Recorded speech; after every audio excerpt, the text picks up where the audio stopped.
Are you guys aware that we almost see no titties in movies anymore, and we only see tits? Hey, anybody notice this? Yes, I love titties. Big old titties.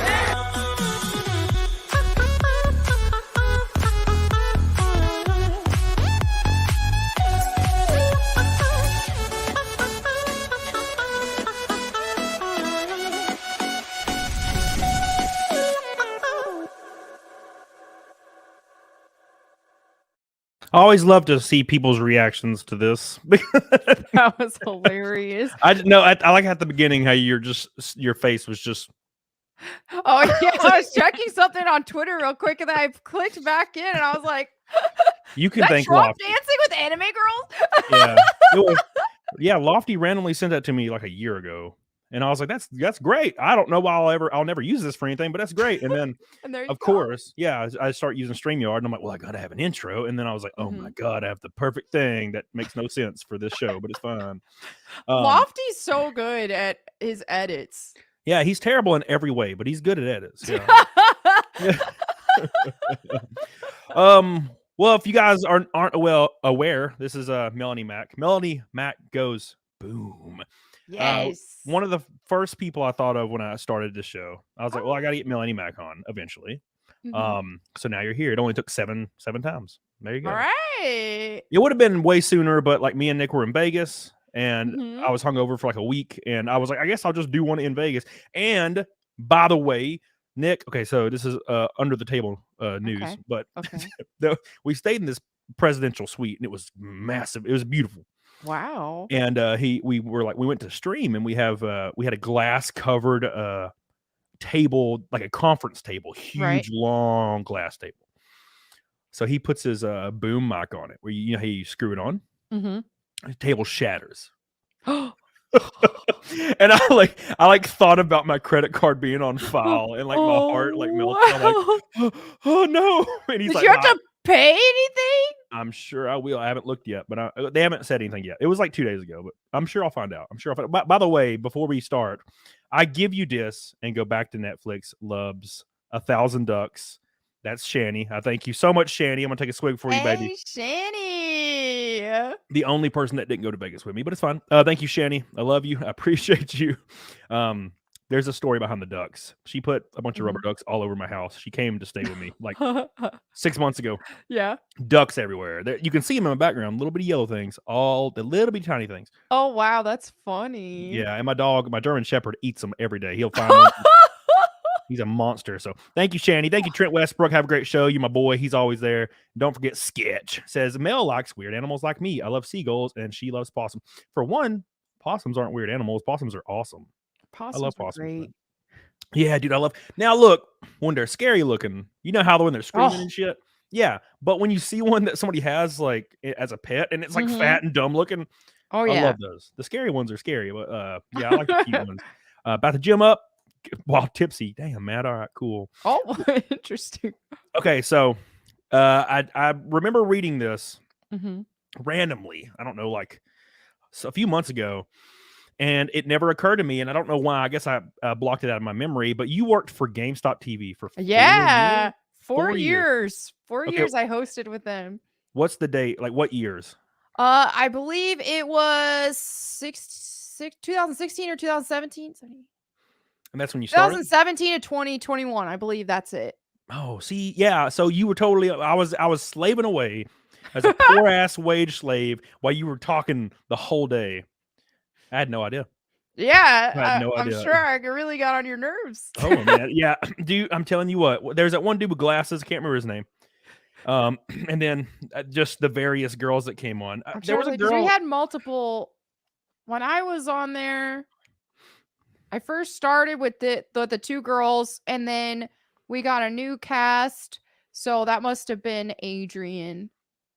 With the glasses. Yeah, I don't remember. It was, but I just know I hated all of them and I wanted them to die. Because I would be just trying to do my life, you know, and I'm getting berated by DM messages and RL messages, just going ham as hell. And then I hear, you know, the same ad for Borderlands 2 over and over. God, like 6,000 times a day. And like, oh my God, I'm just like, if I see one of these people in real life, I'm gonna choke them. But Captain Redbeard, this is before when we went hourly, they fired him from that job because he was hourly, I think. That's what he told me when I saw him in Vegas. He was the only one I liked. Yeah. And it's only because I met him and we hung out and drank together in Vegas. That's the only reason. Otherwise, I'd hate his ass too. He was a really, really cool person. Mark Reality, oh hell, the GameStop crew. Okay. Hey. Now it's funny though. A ton of people who worked at GameStop hated our guts. I don't really blame them. They had to hear us all day. Oh yeah, that's to be expected. Squid says, "Did you recover from the other night?" I got real drunk the other night. It was great. That was when the table exploded. And then Shani says, "Naked Duck, Caps play at 10 Eastern. Let's go. Good luck with the Caps." And a pink boy from Shani. I love you. She's kicking everybody's ass tonight. Thank you so much. Thank you. So you had a good experience with GameStop though. I did, honestly. They were great to me. That was a really fun 4 years that I worked with them. I would have worked with them longer if they didn't lay off all of the GameStop TV crew.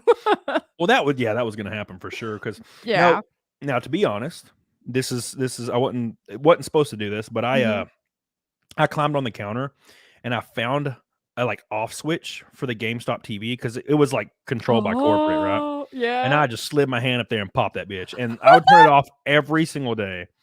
And I would only turn it back on when my district manager was like, "I'm coming to your store." And I'm like, "All right, cool. Pink, put it back on." Genius. Yeah, it was awesome, dude. It was so cool. And then there was at one point when they first installed the TVs that you could put a USB in it and I would play like music from my USB stick. I never messed with that shit. And when they would come on like at 8 a.m. and start talking about quarterly numbers and shit, I'm like, I don't want to hear about this. I make like 32 grand a year. Get out here with that shit. I ain't seeing none of that. It's so damn silly. So did they send you to Vegas and stuff though? No, they didn't. I'm trying to think if I went to any. Well, I believe I hosted stuff for them at an E3 once, maybe at PAX once, but mostly I just did just at GameStop HQ in Grapevine, Texas. And that's one reason why I even moved out to Texas in the first place, because I actually lived in Los Angeles at the time. I hated it out there, but I was out there. And then when I signed on with GameStop TV, after a while, I would fly here every month to film with them. And I was like, man, I love this area. I'm just going to move out here. And I did. But they were always great to me. And people tried to get me on social media. People get so triggered, and you know how the cancel mob is. Yeah. I would say something and they would call GameStop HQ to try to get me fired all the time. Because they said I was a bigot and all this kind of stuff. And what's hilarious is at that time I was way more filtered than I am now, because now I don't have to worry about having to answer to anybody, having people try to cancel me and call employers or whatever, because I'm just completely, independent, do my own stuff.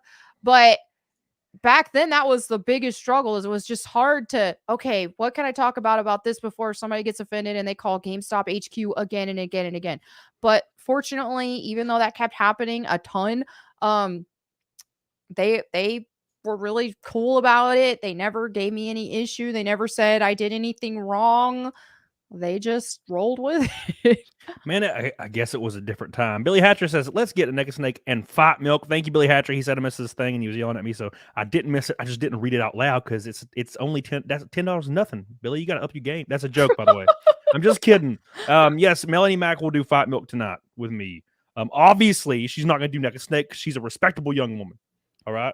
Unlike Zia, not respectable. I love Zia though. Zia's great. Yeah, she's badass. I do foresee her being the only person that does naked snake ever. That's a woman, so yeah, she will hold the title for years.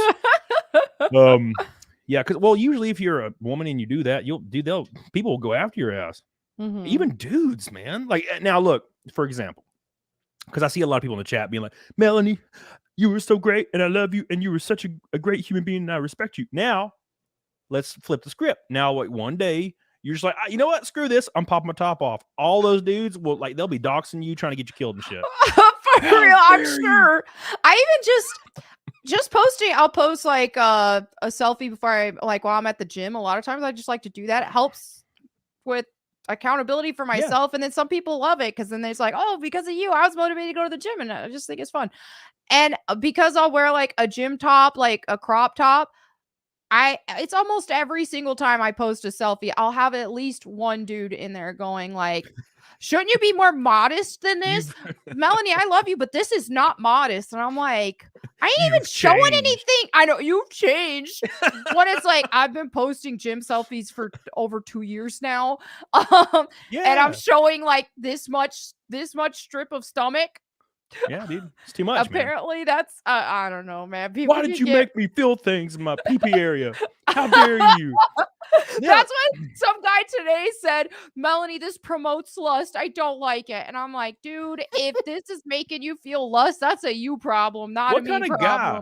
What kind of self-respecting man sees like an attractive woman with like a little bit of belly showing or maybe a little bit of ass cheek, and they're like, I don't like this. That's like doing like reverse psychology simping. It's like, I don't like that you show skin. That's bad. Maybe it was reverse psychology to try to make me like, oh, I'm gonna do more next time. Maybe that was the plan. I don't like this. You better send nudes to repay me. It's like the long game. Yeah, dudes are crazy as hell, man. Like it happened to Nick. Man, Nick was like on his locals. Nick Kato. With his wife. Yeah, he was just on his locals, and they just post, some cool, not even that crazy, like a pic, just normal shit. And there's like entire channels now dedicated to hating me because of that.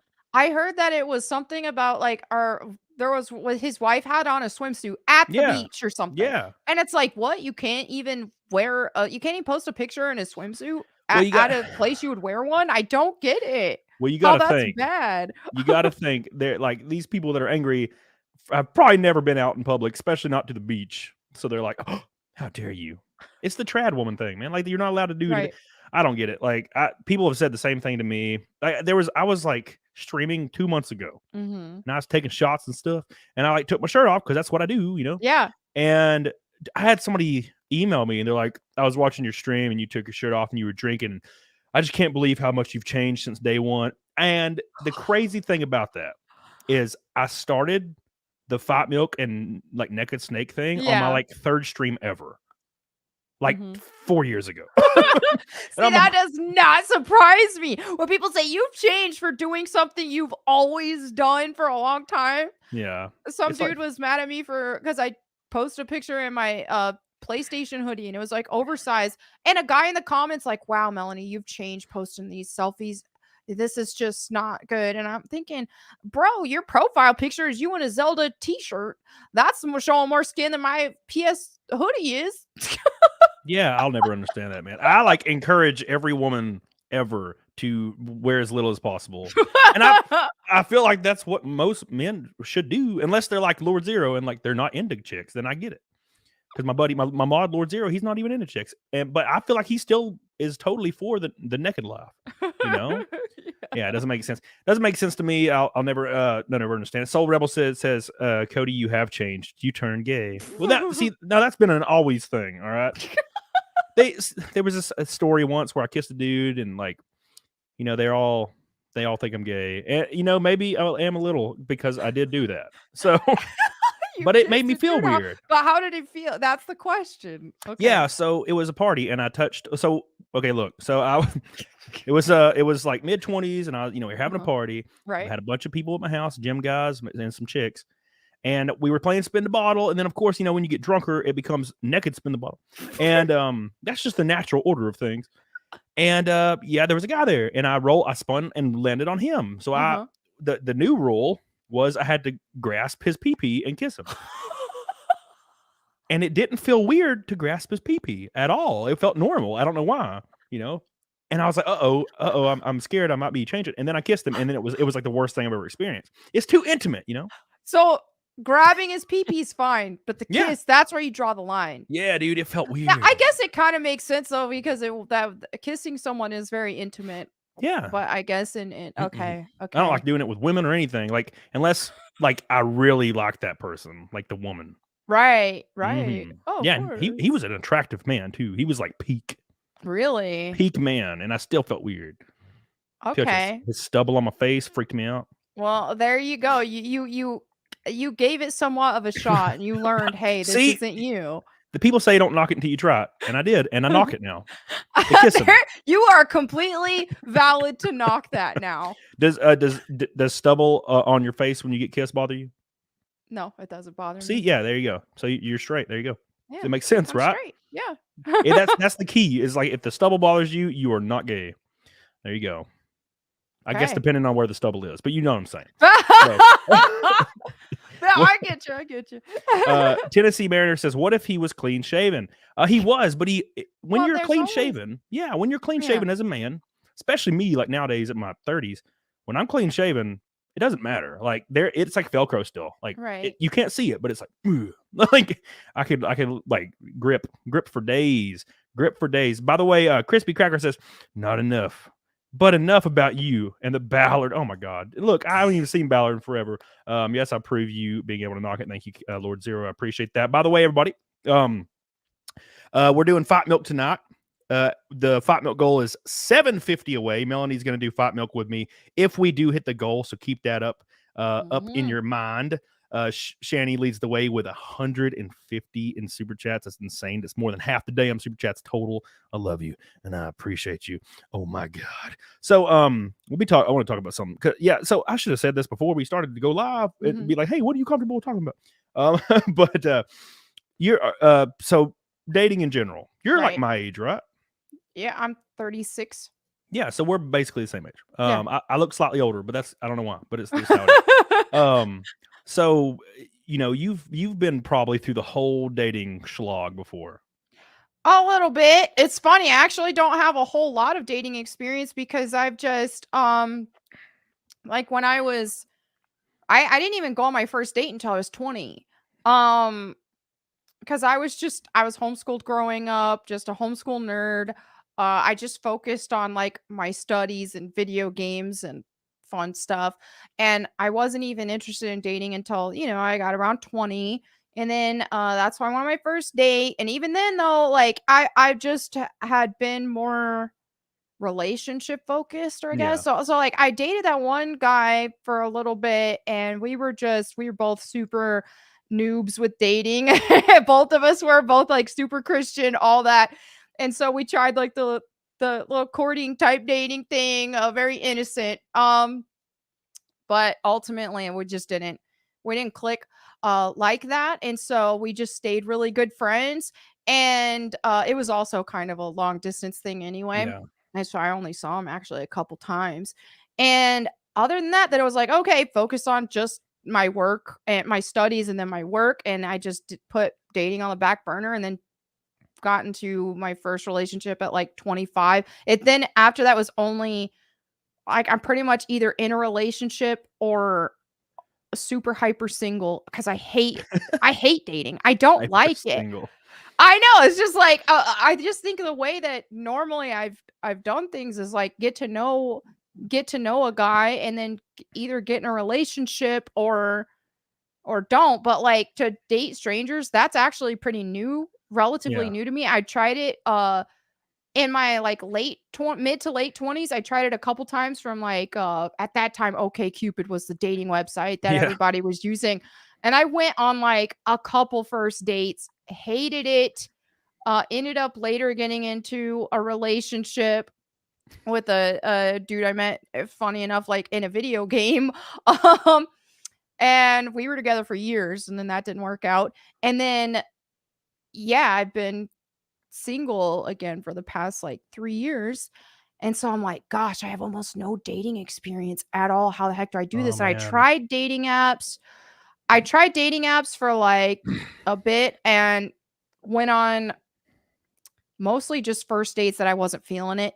And even then it was like only once every like 4 months. Okay, I guess I'll go on this first date. Yeah. And other than that, there was a couple times of guys that I dated a little bit longer, but not really. I gave them more of a chance, but just never really clicked. And I was like, okay, I'm over this. Tried dating like a little bit, and then I just swore off dating apps, and I haven't been on a date in like a year.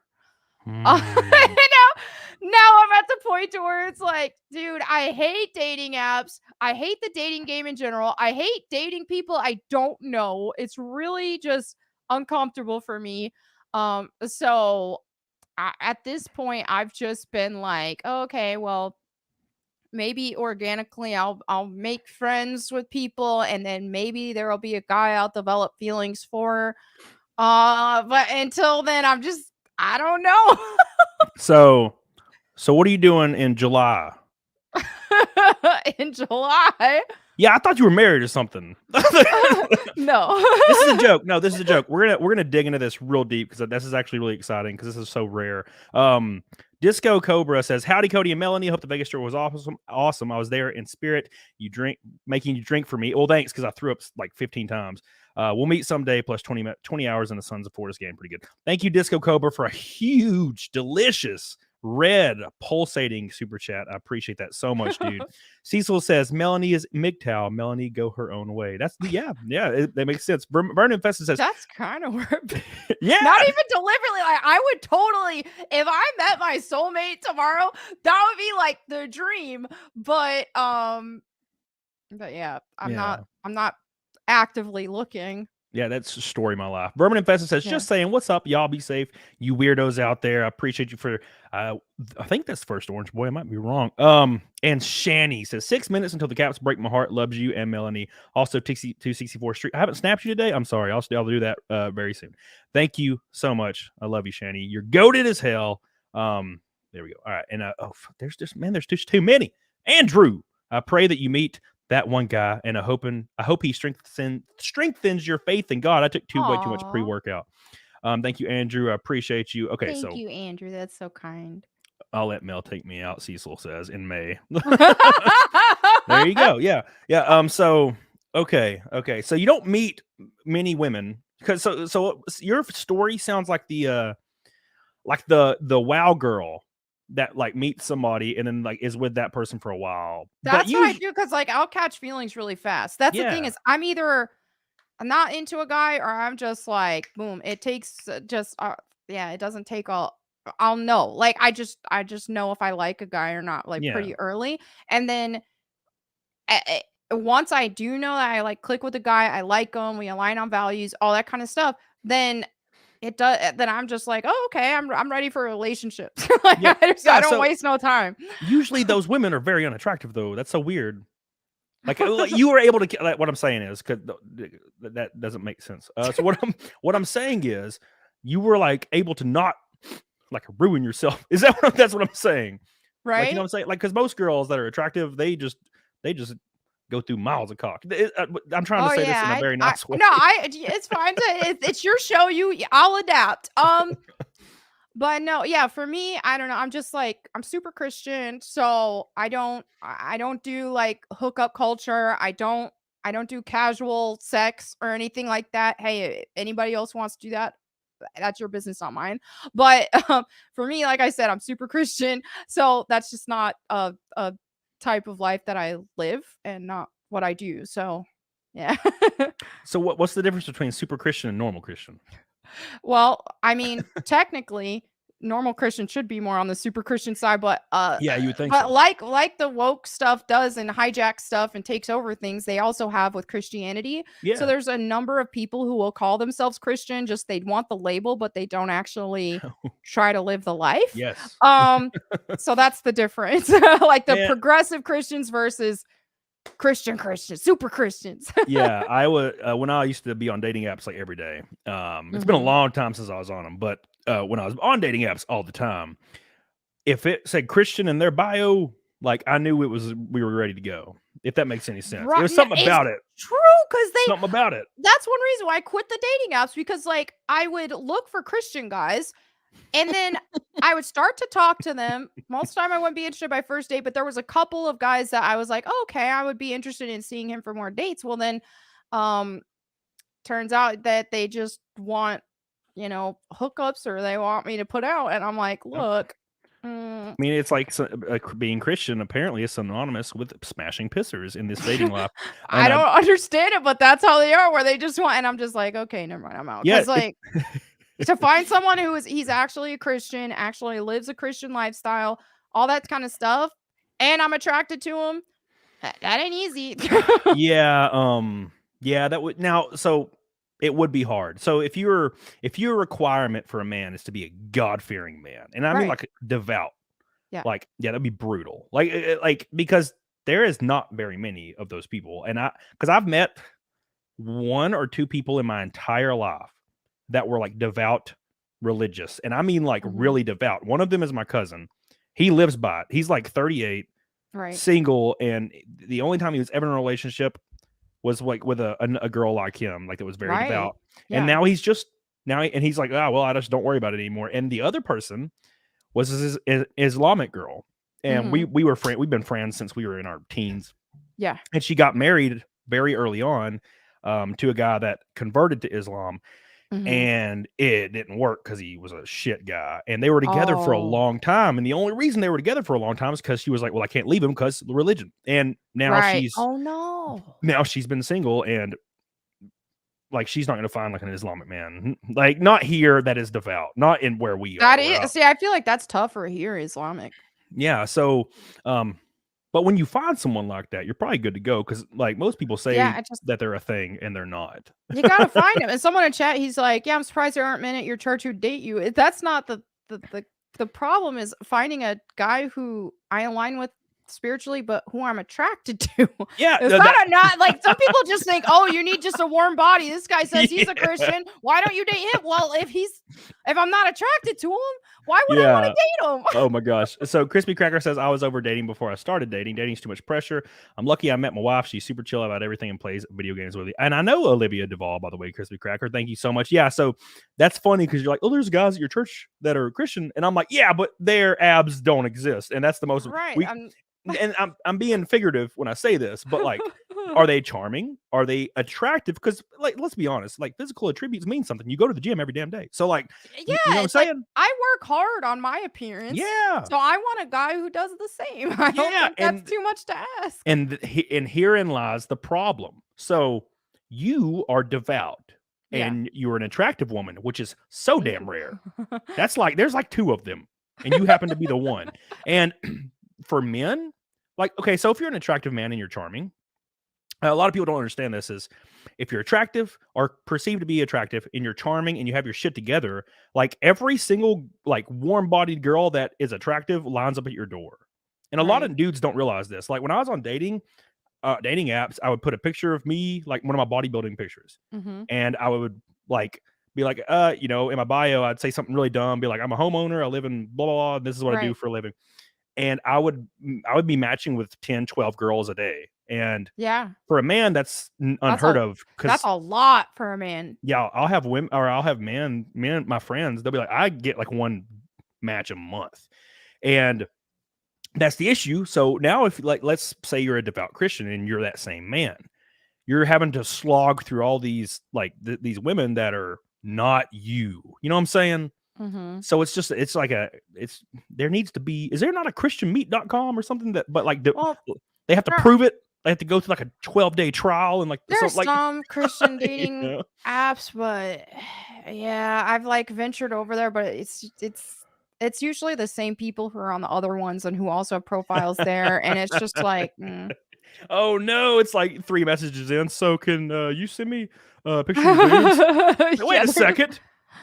Jesus wouldn't approve, and we already talked about this. We literally are on this app together. Yeah, it's just you can't trust anybody, and yeah, that's like normal. But then adding an extra, it's tough. And then the thing is, with a lot of Christians, they get married really young, and so me being 36, divorced, all that, it's like the dating scene for looking for other like devout Christian men. Well, most of them are married at my age that are attractive.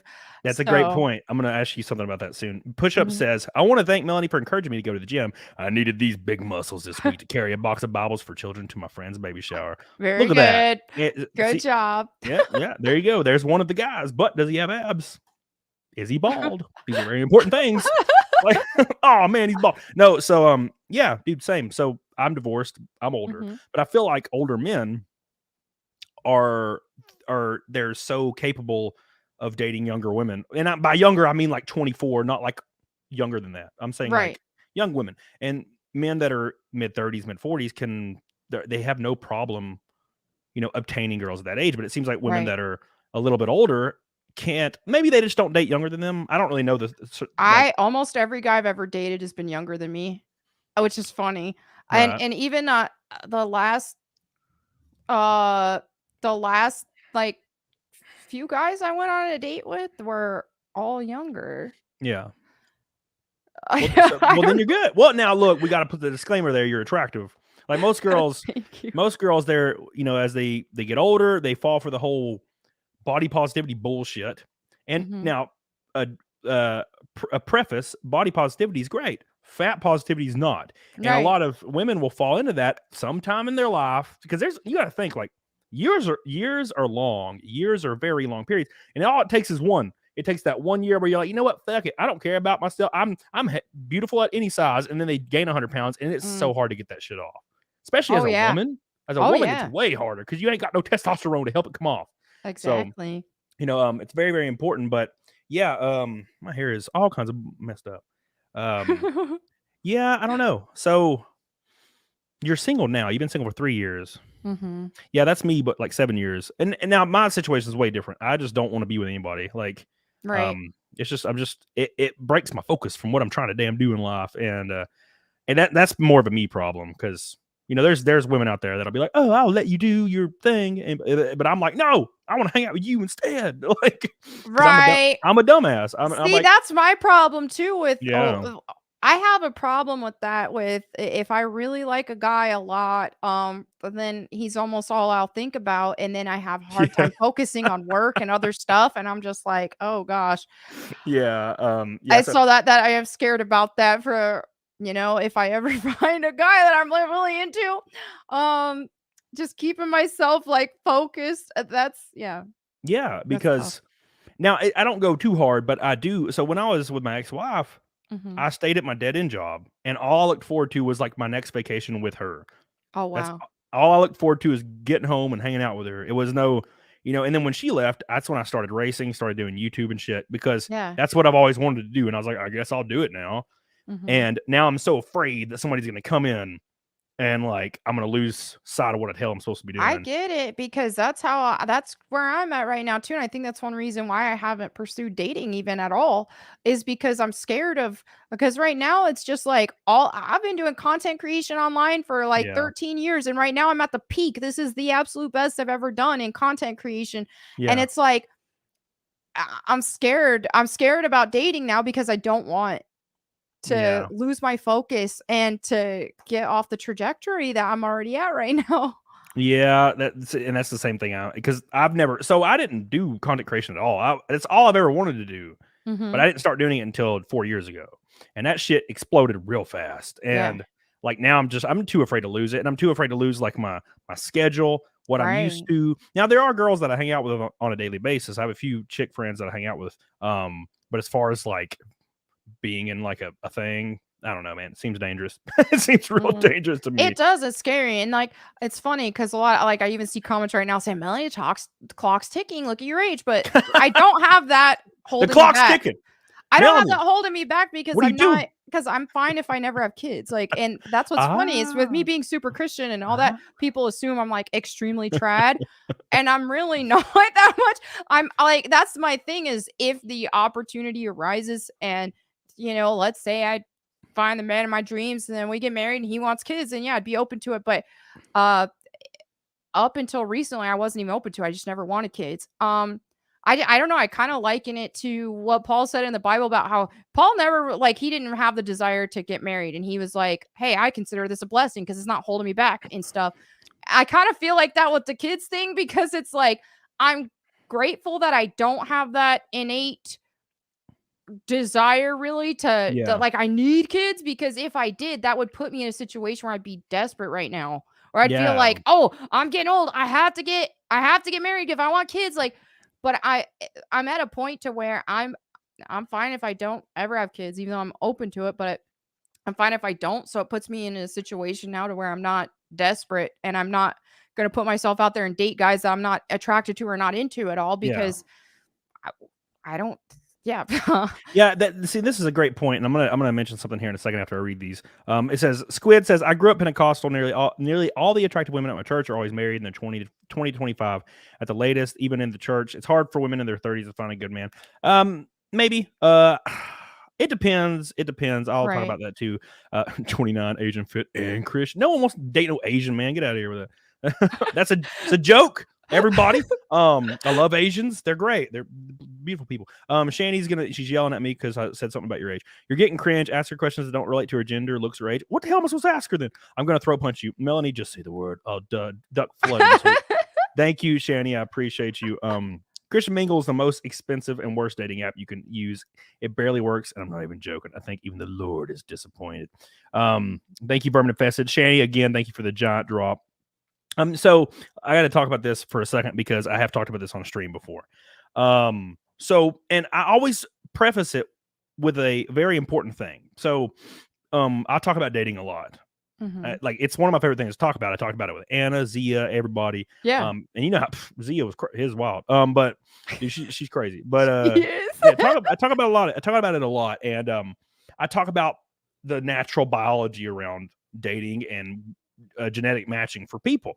And I always preface it with, I don't think this way, but here's why a lot of people think this way. And then they get mad at me later on when I'm like talking to somebody that may be, 30 to my age, my old ass.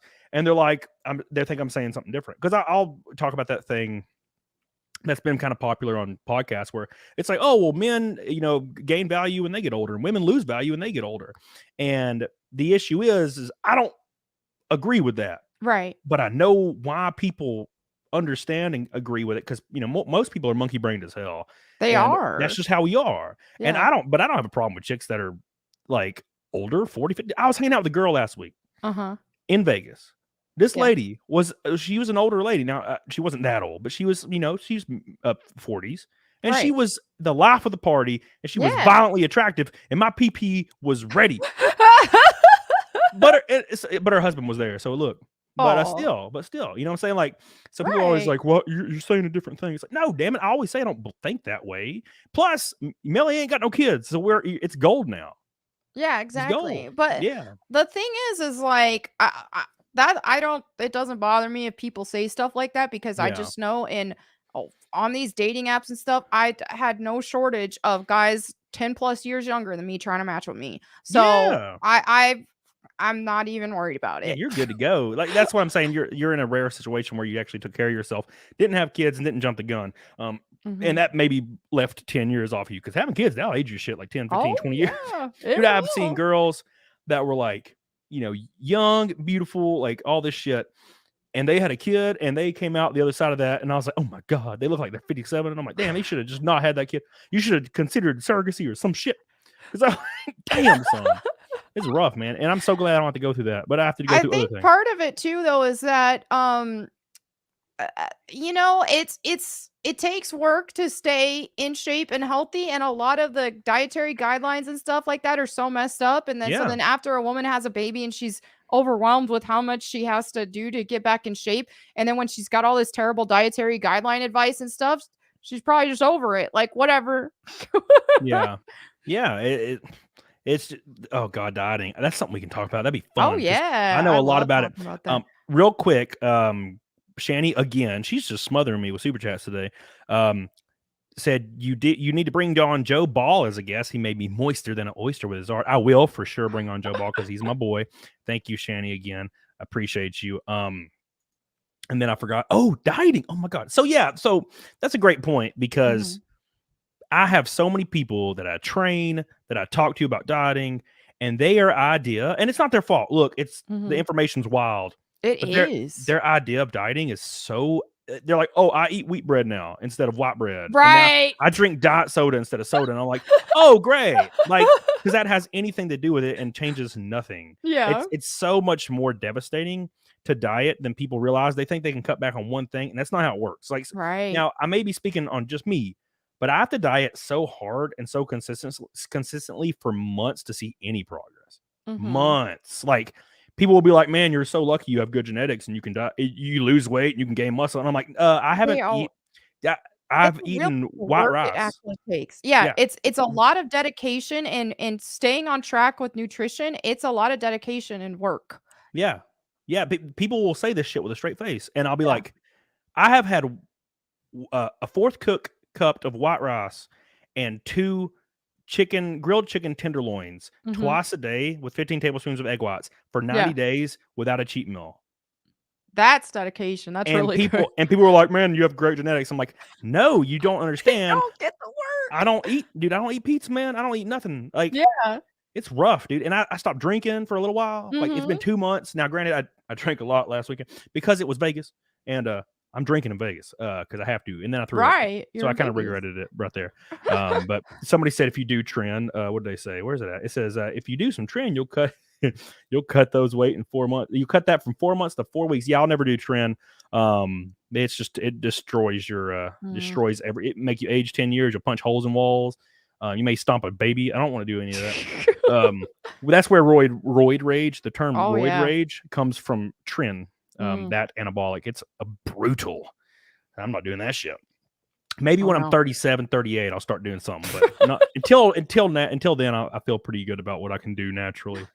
Yeah. It's crazy how many people just think though, they just think, oh, some people just have superhuman genetics and they're just lucky and they're gonna not be fat. And then other people, oh, I only eat salads and I'm fat. That's just not true. They're probably in like Mhm. a heavy restricting cycle and then they're binging and then it's adding up over time. And people who say, oh, I'm just naturally lean, they just maybe intuitively are eating at maintenance or Mhm. sometimes a little below, but it's just like metabolism from person to person, unless you're ill, it does not it's not that drastically different. Yeah, and I believed the same way prior. So before I Mhm. ever like successfully dieted the first time, like I went to the gym. I was 24 or 25. I think I was 25 years old, and I was overweight. And I went to the gym, and I worked out real hard for 2 weeks because I was working out with a friend of mine, and that just motivated me, I guess. And I was like, I guess I should eat right. And then I started eating the diet that I eat now, Mhm. with a few variations. And I did it for like a month, like straight. And I was like, well, I guess I got to do it I'm going to try it for 6 months straight. I guess it's not that bad because once you get used to it, you're used to it. And then by the end of that, I was in Bodybuilding Magazine. Yeah. And that was just Wow. from dieting. And Yeah. when I got to the end of it, I was like, oh shit, I can do this. And I feel like 95% of people are just like, well, I'm overweight because of my genetics. So nothing Yeah. I will ever do will matter. They Um, don't get it. It is actually a lot more than that. So you just, you gotta be burning more energy than you're taking in, yep. period. Like and people who are lean that they're burning more or at once now that they're already lean, they're just maintaining it. So they're not eating beyond their energy. And if you really were to count the calories of somebody who's eating a crap ton of food versus or someone who's fat versus someone who's naturally lean, then there's going to be a big difference when you if you actually were to look at the numbers there. Yeah. It's just, it's that what some people lean on. And it's the thing that frustrates me the most is people will be like, well, I probably, or they won't even say probably, and they'll be like, I have a thyroid issue without ever being actually diagnosed with it. Right. And they'll be like, oh well, how dare you fat shame somebody? Because keep in mind, if you even talk about dieting, it's fat shaming now. And they'll Right. be like, how dare you talk like that when there's so many people that can't lose weight? And I'm like, that is 0.3% of the population. Mhm. 0.3% doesn't justify the other 70% of people that are overweight in the US. Yep. Because it's 70%. That's Oh yeah. insane. It's It is crazy. I insane. went to It's Vegas. There was like 2 hot girls. Everybody else was just land whales. I'm like, what the hell's going on? Yeah, It's this is definitely crazy. a widespread problem for sure. But It's when so you annoying. look at a lot of the stuff they sell at grocery stores and all this garbage, because like even though a lot of people will just say, oh, it's all just about calories. And technically, yeah, you can get lean if you're only counting calories, even if you're eating crap food. But it's just not sustainable if you're eating just like Oreos, potato chips, all Oh, that stuff, and just tracking mm, calories. Well, those mm. foods are designed to be very addicting and they do not have the nutrients that your body needs. So your body is actually going to crave more and you're going to be fighting a lot Yep. harder against your own body Yep. than if you were eating nutrient dense foods. Or like in your case, you're eating chicken and rice. These are it's going to be a lot more fulfilling or filling, and you're not going to be It's not going to be as bingeable as something like pizza. So it's like, okay, you can only count calories with crap food, but you're going to have a way harder of a time. I want to see what this means because I'm confused, and I want you to explain something for everybody while I take a pee break. So I'm going to focus on Okay, you. I got you. WebMD. So I drink a Monster. It makes me pee so fast. Yeah. WebMD makes everybody a doctor. My brother Yellow Flash says, and that is so damn true. Man, Yeah. why is my chest hurt? You're having a heart attack. That's what it'll say too. Because I was having weird chest pains like a month ago, and it was because I had taken way too much pre-workout. And I googled it, and it was like call 911, and it was like all these alerts, and I'm like, oh my gosh, chill the hell out. But somebody said in the chat, I have my macros at 70, 20, 10. Is that 20 grams of protein per day or per meal? 70 fats, 20 grams. Wait, do you mean percentages? 70%, 70% fat, 20% protein, 10% carb, maybe? Yeah, because I'd taken 240 protein every day. Because 20 grams of protein would be insanely low, but I think he just meant percentages. I hope so, because that would be, dude, you'd be a skeleton. Cars in depth says keto fans can be annoying as vegans. I agree. Humans have been eating grains since before history began. We're omnivores. I agree with that too. Well, that can also be true for the most part, but I do carnivore diet mostly because I have food intolerances. A lot more people have food intolerances than they realize. If I even just trying to introduce broccoli, I got endometriosis flare-ups. I cannot eat plants. I just can't, and people don't understand that.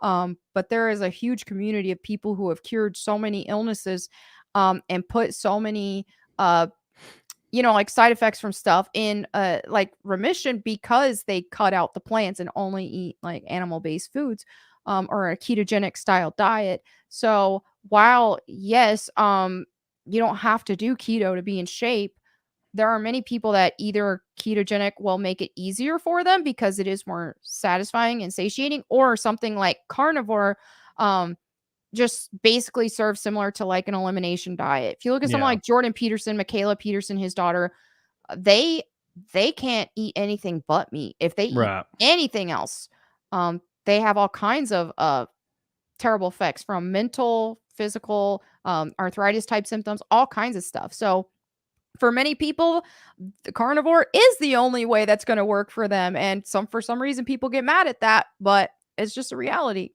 That makes a lot of sense, actually.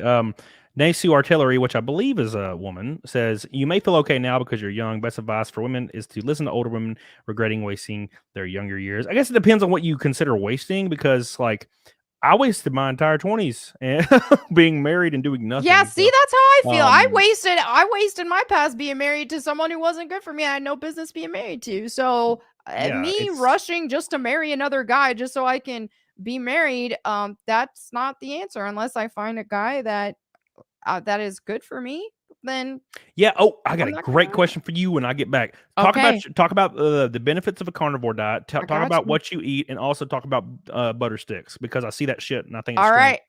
But let me focus on you. I'm gonna go pee, and go ahead and explain all those things for these beautiful viewers.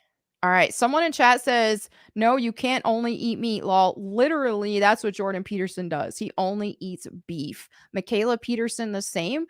So yes, you can. If you look at like Dr. Sean Baker, all he eats is ribeye steaks. And he actually eats eggs too. But some people, it's called are on a more lion diet style where they only eat beef. That's it. There's people who have been thriving for like 20 plus years eating nothing but ribeye steaks. So yes, you can. I would venture to say if the majority of all of the fat people in the US right now, if they were to switch to carnivore, their health would improve. Period. But like I said earlier, carnivore isn't the only way, but carnivore is very effective for a ton of people, for sure. And then talking about butter, because Camel told me to talk about butter. I do eat butter by itself sometimes. A lot of times. I used to a lot more, but I kind of got myself buttered out because I was eating so much freaking butter, like a stick of butter a day. But I was just eating it by itself a lot.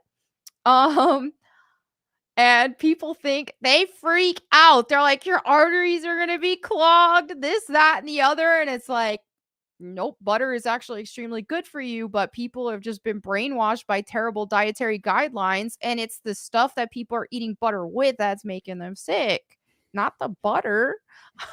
I love butter. I'm gonna jump in and say I love butter Yes. so much, dude. And I don't eat butter often, but I love it more than anything. It's so great. My diet's real like strict and weird, and Uh-huh. I probably should open it up, but I just can't. 'Cause if I eat anything that I think might be even construed as like bad, I can't. I'll feel bad for like Right. weeks. Yeah, and that's understandable. Like a lot of people who are, active at the gym and stuff, they do the chicken and rice. That's just really effective for them. Chicken, rice, broccoli. So I think the biggest key is once you find something that is effective and it's something that you can stick to. That's the biggest thing. Yeah, yeah. Is this something you can stick to? Because you have to be consistent. If you're going to be binging or doing this, and another thing is some people are like, oh, well, what about a cheat meal every week? I'm sorry, most people can't handle it. It's just the reality of the situation. No, If you're if you're No way. super disciplined, some people can, but most people can't. I've seen it time and time again. People lose so much weight, and then all of a sudden they start introducing one cheat meal a week, and before you know it, they've gained almost all of it back because they'll end up binging. It's just how it works for Oh most. my god, dude! Speaking of dying, I get a freaking it's those things that are Amber Alerts, but it's not an Amber Alert. It's like tornado warning, and I'm like, oh my god, I'm gonna die. Valkyria Winter says, "How do you both? 5 years." That was loud. Sorry, it's thundering outside. God, why is it still going? It's like 10 seconds. 5 years or more. Got type 2 diabetes, about 160 kilograms. I changed my diet, and I'm 110, 120. Goes up and down a little, but I've cut a lot of old food and had and the huge coffee habit. Congratulations, by the way. Good That is job. kick ass to hear. Swissgar says, I've lost 120 pounds in the last year and a half just doing the meal plan that limits portions. I eat about 1,500 to 2,000 calories a day.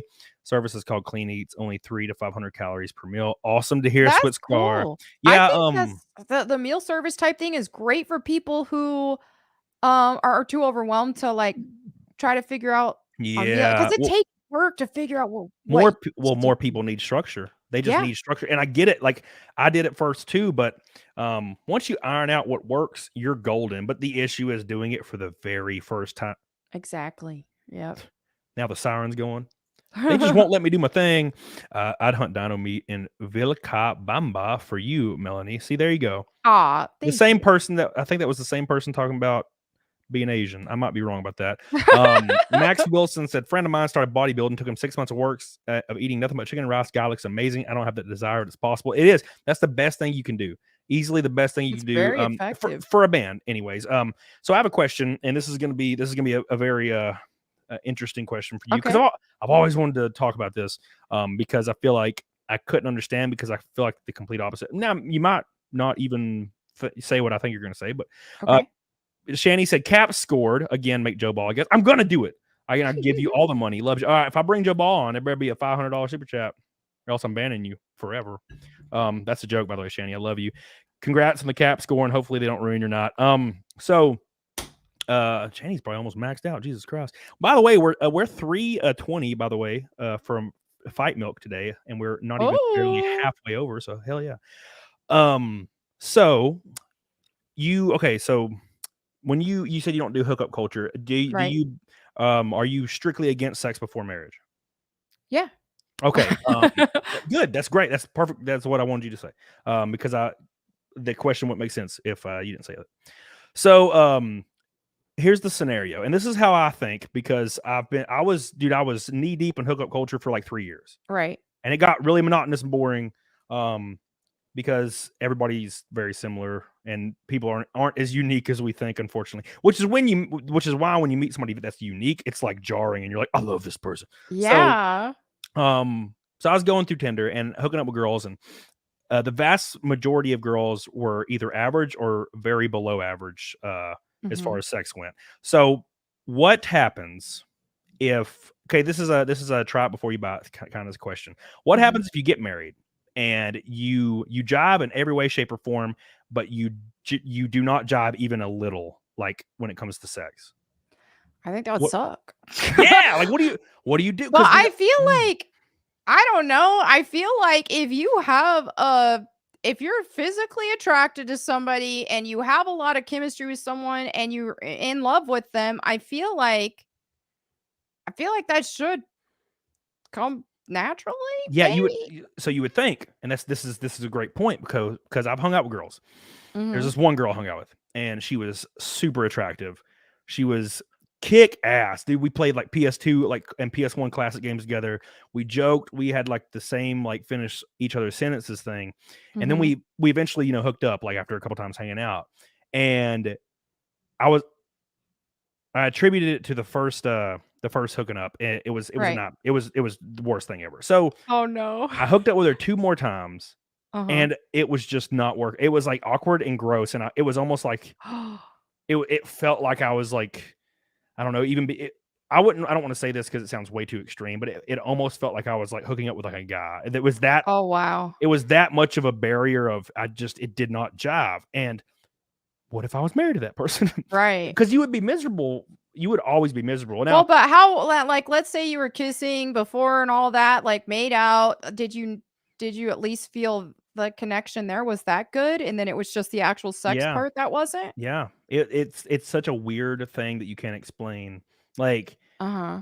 yeah, I don't know. It's That that's the sounds like that would just be my worst nightmare. yeah. I guess that's just always going to be a potential possibility in the situation. Also, I just wanted to expand on context because some people in chat seem to think because I said I believe in waiting for marriage for sex, that doesn't mean I believe you have to be a virgin. You can start waiting at any time, Yeah. like Yeah. the past is irrelevant. That Great plays point. Yeah. no factor in the future and what you do today. So just clarifying that because for some Disclaimer. reason, I think some Yeah. people thought I meant everybody is supposed to be a virgin. Like, Yeah.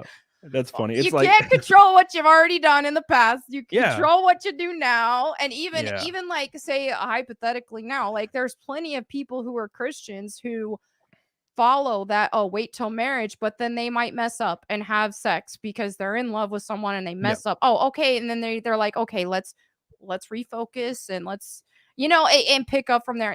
So I'm yeah, just clarifying that because for some reason chat thought I meant everybody has to be a virgin. I mean, Yeah.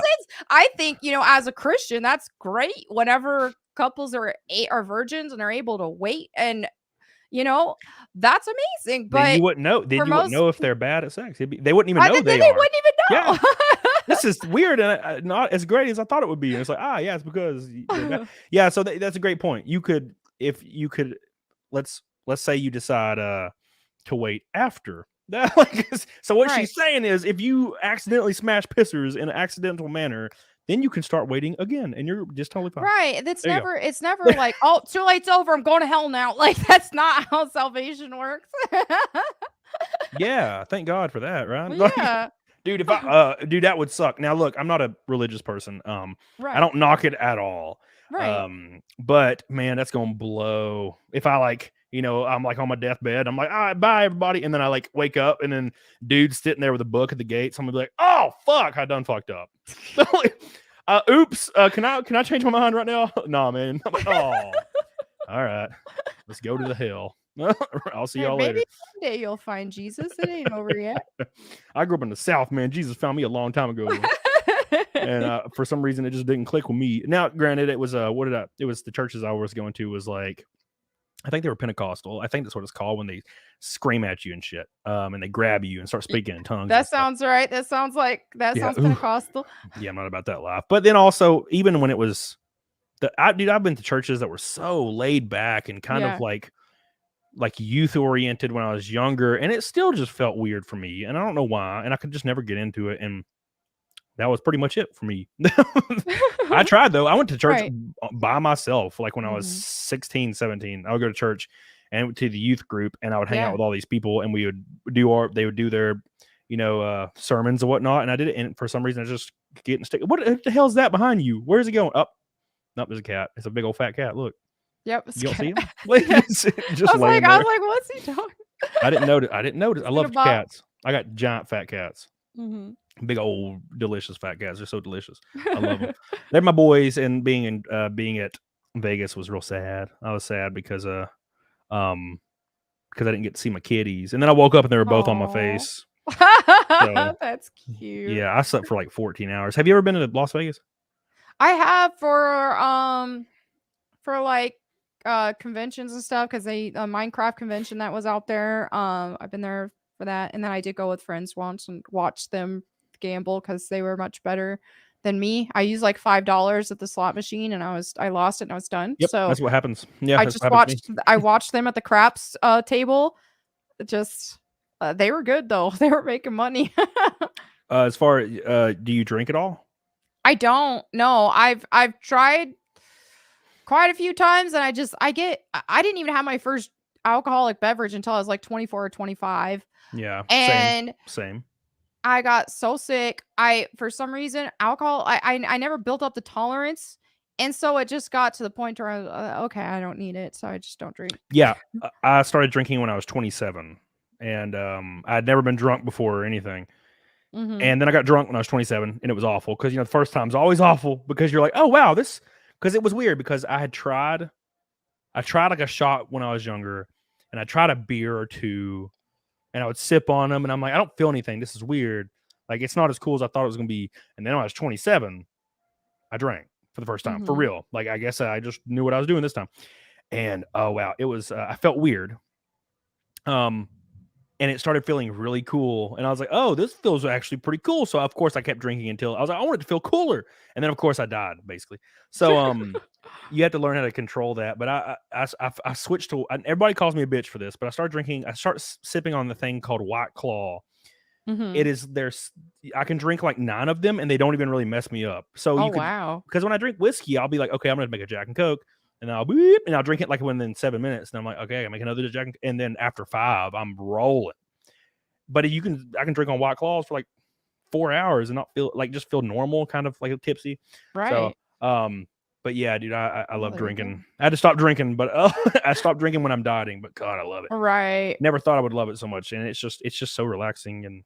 But some people they just go too hard and they can't stop. Yeah. I have friends that drink 7 days a week, like a fifth. Oh, wow. A fifth of whiskey 7 days a week. Oh, good. And I'm like, I don't know how they do that. Like, wow. They're murdering their bodies. Yeah, that's why they're so, dude. I have friends that I don't know why. I guess they don't really tell you about their trauma, but yeah. they just they'll drink every single day, like an ass ton of alcohol, and they'll just have gained like 200 pounds since the last time I saw them. And I'm like, holy shit. Like, it's crazy. Wow. Man. It's crazy. And yeah, drinking does that. Like, if I drank 3 White Claws right now, I'd be like, who cares about dieting? Order a pizza right now. Right. It inhibits that. Fuck it. I don't need to be sexy. I would rather have a great time tonight. And that's like that's why you can't drink every day. Right, exactly. Because then you're gonna get yourself in like a bad cycle there. And then once you sober up, you're gonna be like, oh, I'm an idiot. Why did I do that? And then yeah. And then you're just big as hell. Absolutely big as hell. Oh, look, it's my boy Patrick Power. How you doing, baby? I'm glad you're here. Appreciate you for showing up. We are 3:20 till Fight Milk, and Melonie's doing Fight Milk with me, which is pretty cool. I appreciate you there. Hell yeah. Let me go. So another thing I like to talk about in these shows, because especially with women, because it kind of pertains to women more, I feel like, than men, because it's more uplifting for women in a forced way. But I went to your content and you talk about like just woke shit all the time, right? Like forced woke shit. And how do you feel about that? How do you feel about every time you turn on a movie or see an advertisement for a new movie that is like a remake or reboot, and it's just the entire cast is just women, and it's forced and not organic at all? How do you feel about all that? I hate it. I get like secondhand embarrassment because then I think, oh man, people are just gonna think like because I'm a woman, I'm all for this and all this stuff, and they're technically trying to do this for me and other women. When a lot of us are just like, we didn't ask for this, we don't want this. If you want to create a new organic, like original story, that's great. But if you're just gonna gender swap characters or whatever, that ain't it. And also this whole idea that you can't enjoy something unless you're represented is just stupid, because it's part of the fun of certain entertainment stuff, especially things that are more male dominated, like action movies, for example, that's just mostly a male demographic. It is fun to just watch as just an observer. Like, okay, let me watch this, or something like Teenage Mutant Ninja Turtles. Like, it was fun to just watch the brothers, man, that the turtles just all do their thing together and bro out. And whenever they tried to introduce a female Ninja Turtle, it just felt like a killjoy type thing. I was like, even when I was a kid, I was like, I don't like this. I don't want any of this. Like, I never wanted anything like that in these type of things. There is plenty of room for original stories like classic Lara Croft, for example. If you want a female lead, and I adore her, I'm obsessed with her. But all this inserting all this woke stuff, and I feel like the quality of the characters that they're introducing that are diverse are terrible compared to what they used to be able to make, because used to they focused more on actual entertainment instead of just, oh, okay, let's check some boxes for diversity's sake. Yeah. So I saw one of your videos, and I agree with literally everything you just said. But I saw one of your videos, and I also want to talk about one thing that the chat just pisses me off every time I talk about this too. But because for some reason there's some dumbasses in this chat. But now I love you, but people I love my people in the chat, but they dumb as hell sometimes. So I saw a video where you were talking about that one girl from Last of Us, the black girl that was in Last of Us in the most recent episode, and she said that she implied that people that didn't like her the most recent episode were either, correct me if I'm wrong, they're transphobic, or not transphobic, sorry, they're bigots because there's a same like sex kind of relationship implied, or racist. Like, right. How do you feel when you see that bullshit? I feel like that's always used as an excuse, because like and they always, and in that exact same interview too, when she's talking about the show and she's talking about why people should watch it, she doesn't say, oh, it's a good episode, it's a really great episode, and it's heartwarming, and it's fun, it's cute, and it gives some good backstory context for Ellie and how she got infected. And she doesn't go into any of that. Instead, she just says, oh, representation's important, we need more gay stories. Yeah, and the thing that blows my asshole wide open to where my farts don't make noises anymore is the fact that it's like we need more representation, but people that are part of this community, which is a fine community, a great community, I have no issues with that at all. It's like people that belong to this community is such a small percentage, yet it takes up like 60% of popular like media and shows. Yeah. And I'm like, now we do know Ellie is a gay in the movie or in the game. We understand that, but just because you don't want to watch it, maybe because the third episode, albeit the third episode was like, if they made that just a film and it had nothing to do with Last of Us, that would have been a great film. But it's in a Last of Us show, and it's so overt. And look, dude, sex scenes or whatever, but like I don't know if I'm just straight as hell. I don't know, but I can't watch like a man insert another man. I just can't do it. Right. And not in a popular show. And to be honest, I kind of get a little weird when I'm watching a movie, and like if it's a normal movie, like not like one of the, like, it's going to be overtly sexual before you start watching it. But if it's not, it's like a normal movie about like a school bus driver, and then there's like a kind of a weird insert scene. I'm just like, ooh, like I'm just like, I don't. It's like you're watching like if your parents are watching with you. You're like over here, like, and that's kind of how I felt. I'm like, I don't want this. And the episode was too long, but it was well written. And then every other episode, it's like, if you don't like this, you're this phobe or this phobe or this phobe or this phobe. And to be honest, the reason I don't really like the show is because they're forcing every single situation to be overtly emotional, and it's just not like life's not like that. I can't become attached to every damn character. There can't be an emotional breakdown every episode. You're overdoing it. Like that needs to be like twice a season, once a season, not every damn episode. And also, and people, I don't know how I haven't been canceled for saying this shit, but Ellie and Joel in the games, Pedro Pascal, I think represents Joel pretty well, other than the fact that he's kind of like a bitch lately in the show. He's kind of like, he's not nearly manly enough to pull off, but you know, he could. Sometimes there's moments where it's been like, okay, he's definitely starting to appear that he's just Ellie's sidekick. Now, Ellie in the game the reason it's so jarring in the game, or the reason the contrast works well in the game, is because you have this manly man, white rugged dude that doesn't want to change because he's a white rugged dude. He's set in his ways, but he's a survivalist and he's very smart and very resourceful. That's a great thing. That's what men that are, if you're a man and you've been alive for 30 years post-apocalyptic, it's because you're all of those things. It's not because you're a little bitch. It's because you're all those things. You don't live otherwise. But Ellie in the game is kind of immature. She has zero life experience. And she's just a little kid. And she's adorable in the game. She's like a little cute, like, oh, it's like a little daughter girl. She's adorable. But in the show, Ellie's a dick. She's arrogant. And she looks like Sloth from the Goonies. And I can't get over it. It's true though. I feel like there's this push in Hollywood to purposefully hire ugly actors for stuff, or even just in video games now they're starting to take characters who were previously attractive and they're trying to make them uglier, or they're taking models to model the characters after, but then they're purposefully making the final result look uglier than the actual model, and it's like, what is this about? Like, and there's nothing wrong. Look, there's nothing wrong with what was her name? Bella Ramsey. Is that her name? Bella Ramsey? I think so. So there's nothing wrong with her. Like, she was fine in Game of Thrones. I don't whatever. She's an okay actor. I'm not really super convinced most of the time. But the reason the dynamic works is because you have old white rugged dude and you have a adorable like small girl that is somehow surviving against all odds. And you took the most important thing out of it and made her look like a little goblin. And I can't do it.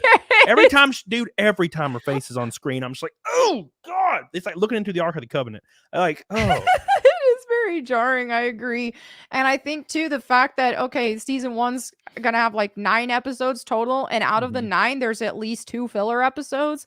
And some people are like, oh, well, one of them's canon. Didn't you play the game? Yes, but it was the DLC and it was a filler. Like it was literally just a DLC, like little filler fun experience that didn't even play into the main story of the game. I can understand them having a little bit of a flashback for that, but that whole DLC did not need an entire episode. It feels like filler content. And so that just makes me feel like the entire show, the focus on it is just on a lot of these like woke politics and stuff, and just trying to, okay, here, let's have it a 9 episode thing, two gay romances that we're really going to focus on 2 whole episodes that isn't pushing the story along. Most people who are watching just want to see Joel and Ellie and their father and daughter type bond that they grow, and they're not giving that much.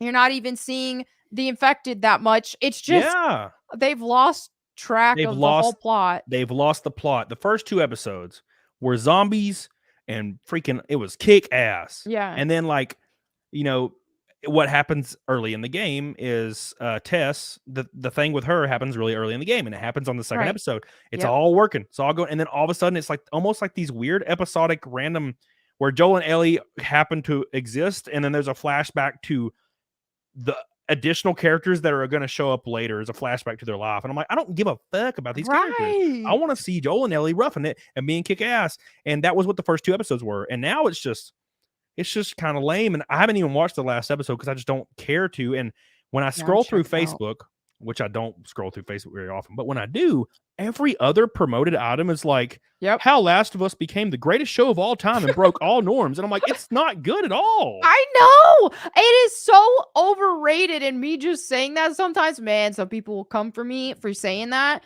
and they have, but I just don't get it. Are we that hurt for entertainment? Which, yes, we are, because most stuff really sucks these days. But dude, to think that this is just some masterpiece is just hilarious to me, because it's mid at best.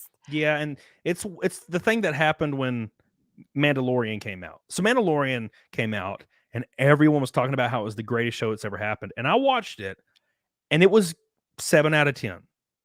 And that was it. And it was saved by like the last episode. And even the last episode, like the CG was so bad, it was kind of jarring. But it was just a 7 out of 10. But the reason people thought it was so great is because the last 5 entries into don't meow at me, bitch.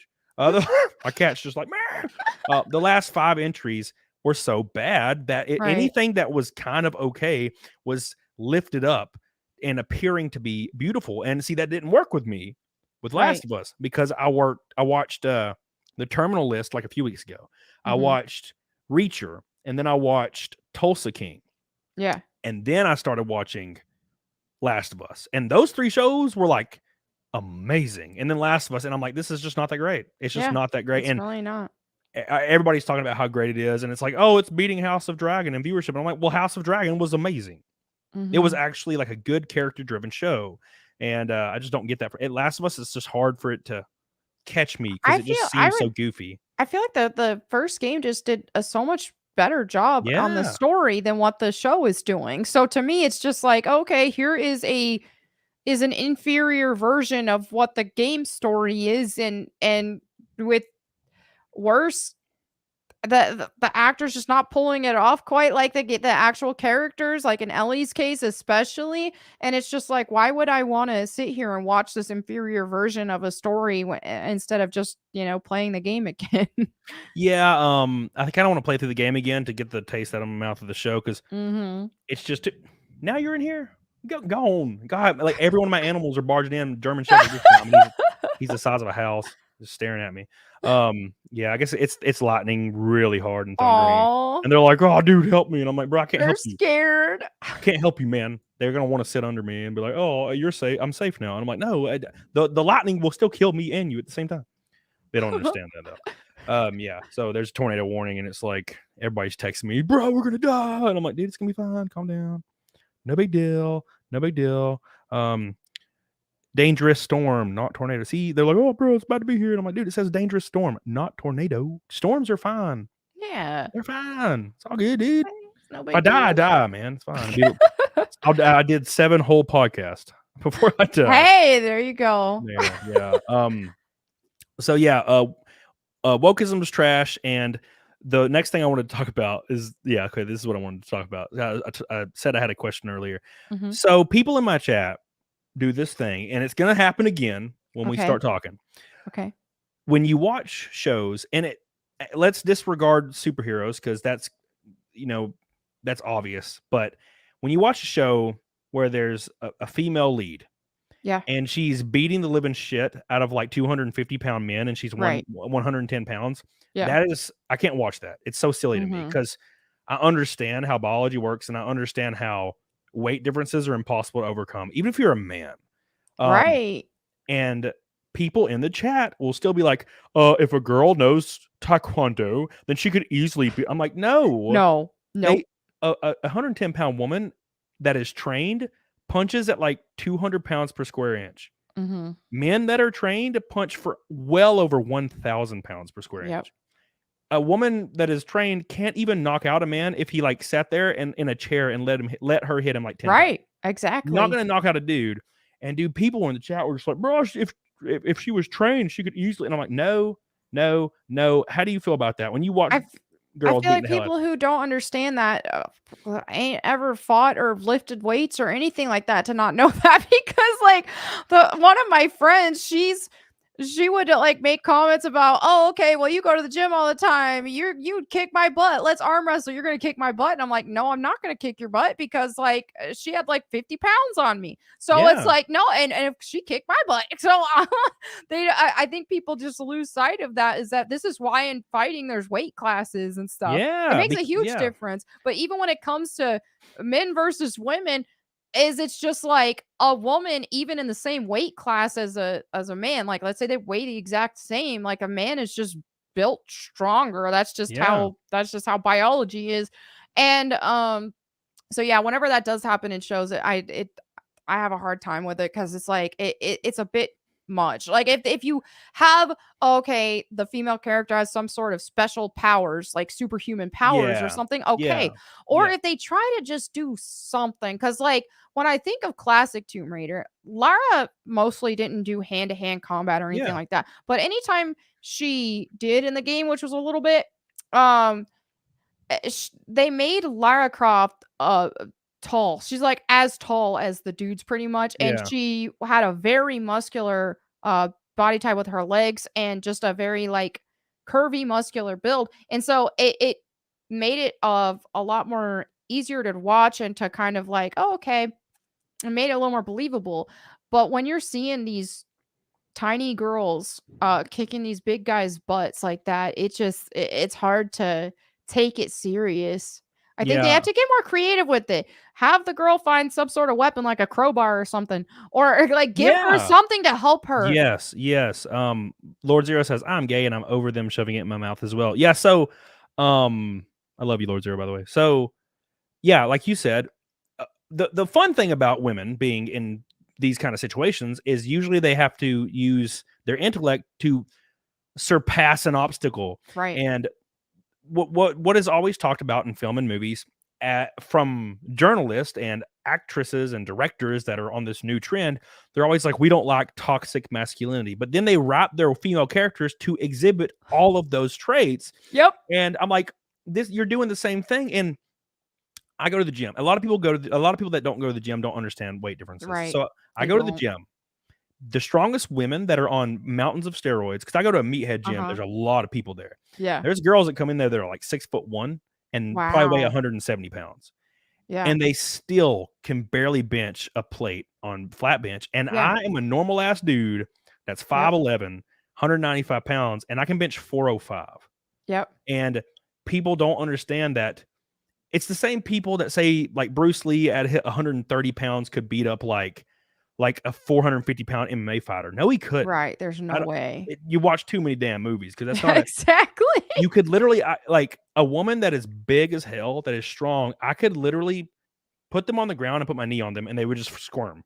Right. Exactly. Like if this was true, if an average 120, 115-pound woman could beat up dudes that are 200 pounds, there would not be a rape percentage. Exactly. You're like right. It would be 0. Right. So yeah.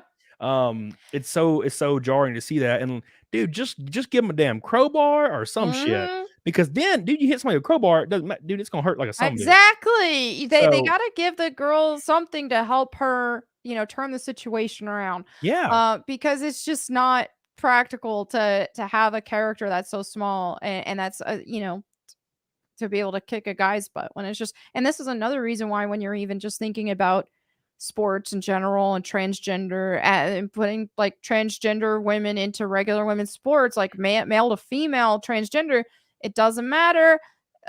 When you look at all of the other factors and they'll be like, oh, well, if they're in the same weight class, it doesn't matter.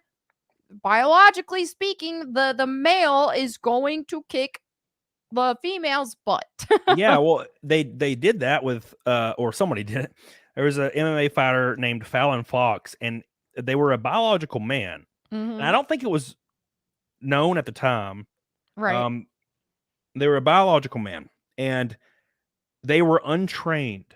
They were not a trained MMA fighter. They were untrained, and they almost killed like 5 women. But they did eventually lose to someone, which is wild. Probably from submission. But like Fallon Fox almost killed like women. Wow. And they were not a trained MMA fighter. They just walked in that bitch and started destroying trained women that were like already had been doing it for years. Pretty wild. And that's how that works. And that was part of my argument with the chat is like an untrained man can go in here weighing 145 pounds and destroy trained women that have been doing it their whole life. Easily. Yeah. Exactly. And then people in the chat would send me in like locals or on Twitter, they tag me in a video of a woman beating up a dude, and the dude's like 104 pounds and 5'2", and she's like a 2 inches taller, and he's drunk and can barely stand up. And I'm like, oh my God, eat my ass. That's not the average man in America is 5'9". All right. Yeah. Come on. He's not 5'1". But that's like any type, and the fact that they even had to send that is like when something like that happens, it is so extremely rare. Yeah. It's like maybe there's some very, very, very tiny anomalies, but even those situations, it's still not a smaller female beating a bigger male. It's all, there's always some outside factors there, but yeah, that doesn't change the actual rule of how things work. And I mean, even the Bible says that's one reason why, some people think like the Bible's misogynistic or this and that, but people who say that don't read it clearly, but they'll think that it's misogynistic to say, okay, women submissive to their husbands, and then but there's even more responsibility on the man, and specifically it's because like women are the weaker vessel. We just are. Yeah. And so that was another reason why even in the Bible, like there's more responsibility put on the man to like take care of his woman, because he's strong. He's stronger than her. Yeah. I mean, like who would you want protecting you? A 5'2" like Mhm. male feminist, or a 6'4" Exactly. like back to blue guy? I'm gonna go with the back to blue guy, because when you see apocalyptic scenarios, like it's a back to blue guy that's 6'2" that's got the community safe. So Yep. yeah, and that's the thing, man. Have you ever heard this theory? Or I don't think it's actually a theory. I think it's proven now. It's a study that was conducted. This kind of has something to do with it. Let's talk about attraction. Mhm. So there's an epidemic, and I think I might have went through this epidemic. But so women naturally, based on their genetic matching, are attracted to large, in shape, got their shit together masculine men that have big jaws. They have big Mhm. jaw lines, which is a weird trait, but it's actually literally states jawline, like jaw shape in this study. Oh Women are yeah, not. that's to me that's one of the first things I notice is the Yeah. jawline. Yeah. So that women are attracted to this naturally, and it's more masculine traits. But women that are on hormonal birth control, Yep. studies show, are attracted to more effeminate small men. Why? So the study concludes that when you're on hormonal birth control, it makes your body think that it's pregnant. Right. Therefore, when you're pregnant, you're not seeking a genetic match anymore. So they want to be around people that are more nurturing, which would be an Yep. effeminate man. But the bad news is women will get married when they're 18, 19, 20, 21. And then they'll come off of hormonal birth control Mhm. 8 years later, and then immediately divorce the man they're with because they're not attracted to them anymore. Yep. That's wild, isn't It it? is. That's insane. But it makes a lot of sense. I mean, I think hormonal birth control is poisoning so many women's bodies. It's Yeah. terrible. It's honestly very terrible for women. And the fact that girls will hit 16 years old and it's like, oh, the doctor will say we need to get her on birth control to help with her cycle and this and that. Yep. When it's awful. It is absolutely terrible for women mentally, physically, all of that. And so yeah, I think that is definitely crazy how it does change attraction as well. And There, I've seen that too because like before I figured out my diet and all that kind of stuff, because I have endometriosis, which is like a female issue, hormonal type issue. yeah.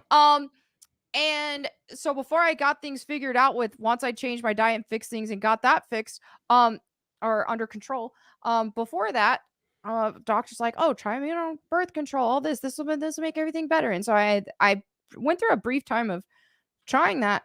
And so then I do notice like when I was on birth control, I was attracted to different than what I am Yeah. now with guys. And I remember like once figuring out, okay, I need to get off this stuff, it's like messing with my body and my brain so terribly. And then I get off of it and all that. And then it's just like, oh, I'm attracted to a lot more masculine men than I was Yeah. back then. See, we have proven it now. It has been proven. See, we only need one sample size. Yeah. They have non-hormonal birth control. Like, what are they called? They're called IUD. Is that what it's called? Yep. IUD, bro. Do that. Do that instead. If you got to be on something, do it the IUD for damn sure. Right. Like I think there's definitely a lot better alternatives that people should look into like that, or natural cycle tracking. Like I think there's like different apps and stuff, like family planning yeah. type stuff that people can figure that stuff out. But I think I'd encourage any woman on hormonal birth control, try to get off of it because it's so bad for you. Yes. So that brings me to the topic. What you got a lot of your simps in here that'll listen real hard. All right. Okay. Because as a female creator, you're gonna have a lot of simps. Now I have a lot of simps too for some reason that are also male. It's weird, but I love them. Like Patrick Power, I love that man. But what do you look for in a guy like that? What attracts you to a man, physically or otherwise? Man, that's so hard to say because like you have like your logical things that you want to hit the check marks on, but then like you still have, there's something about attraction and chemistry that someone who you normally wouldn't have necessarily imagined as being your exact type, but you just I don't know if it's a spiritual thing, an energy thing, but you just kind of click, right? Yeah. But for me, the big things I look for, I like a guy who I feel like could protect me and make me feel safe. That's really important. So like big and strong. Yeah, like strong, like goes to the gym, works out, has a good amount of muscles. Like I don't like the whole roided out, like giant looking like the Hulk, but Yes. most people know women don't like that. Yeah. Usually, like if you think about football players and stuff, women usually gravitate to more of like a wide receiver type build versus like, center offensive line. Yeah. Yeah. So yeah, definitely I would need to feel like he could protect me physically. I like a guy who takes initiative and is driven, can make decisions, can make stuff happen, because I don't want to do all that. I don't want to just have to plan everything. I don't want to be like that head of the household. Like I would want a man who could be like the leader and like the head of the household. So I don't like guys who are super passive and who need a ton of reassurance on any type of decision they're gonna make. I like a man with a plan who's just like, okay, this is it. Let's go do that. Like, so if I'm dating a guy, I want him to plan the dates, that sort of thing. But then in terms of like attraction in general, physically, like I don't have a very specific type. I don't like there's no like, oh, he has to be this race, or he has to I like this specific height, or I like this specific hair color or eye combination. I just feel like if someone's hot, they're hot. Like, So hold those on. factors So don't matter. you said height don't matter. How tall are you? I'm 5'6". So you would be with a guy that's 5'3" or 4'4"? No, not shorter than me. Okay, so good. All right. So, but what if they were just your exact same height? I don't think I could do my exact same height. He'd need to Okay, be yes. at least a little taller. Okay, I yeah. would say about like 5'8" and above. Yes. Okay, yeah, Yeah. that makes sense. Yeah, because I was like, there ain't no 5'3" guy gonna, like, you can't see that as your protector if you're, you know what I'm saying? Right. It just Looking down at your protector. Thank you for protecting me, exactly. little man. I love you. You're, Yeah. yeah. So you're saying a fairly tall, like, and because 5'9" average. So Right. most of the be guys I fine. know are like 5'7". Right. So, but so yeah, so definitely a couple inches taller than you. That makes sense. Yeah. Buff, but not overtly buff. Yeah, not like to the point where they look like a offensive lineman, or where they just look like the Hulk, where they have to like turn sideways to get through a door. I feel like that's too much. I agree. Yeah. Okay. What about what if they're bald? It's not. I don't prefer bald, but there can be some exceptions. Like Yes. the New York Jets head coach, I forget his name. He's Egyptian and he's bald. He's hot. Like it's funny because I love watching football, and my brother is a huge Jets fan, and I'm just thinking, I think the Jets have the best looking head coach, and and he's bald. And normally, it's not a preference. Bald isn't a preference by any Yeah. means. That I prefer a guy with hair, but hey, some guys can pull it off. Yeah, being bald's disgusting. No, I'm just kidding. I'm just kidding, chat. I know some of my chat gets pissed at that too. I have to say it. It's fun. By the way, guys, make sure you like this show. We're almost to 700 likes. That would be monstrous if we could get to 1,000. That would be the second most liked show of the CamelCast yet. So can't really beat Nick Ricada. He brings a lot of degenerates with him. So all of them show up. All of them. It's great. And all the haters too. It's a fantastic time to be alive. So preferably not bald. Right. So this is a harder one. Now look, I'm not trying to get you canceled, but Okay. if you lean into it, you won't get canceled. You can just be like, yeah, I'm fine being. I don't mind getting canceled. Just double down on it. I when have somebody no asks you. fear of being canceled anymore. Yeah. So do you have a preferred race? Usually, let me see. Because that's the thing is like guys I've dated have been different races. Like in my past relationships, usually they're like mixed with white though. I dated a guy. I was in a relationship with a guy who was like Asian and white mix. I was in a relationship with a guy who is Persian and white mix. I've dated white guys.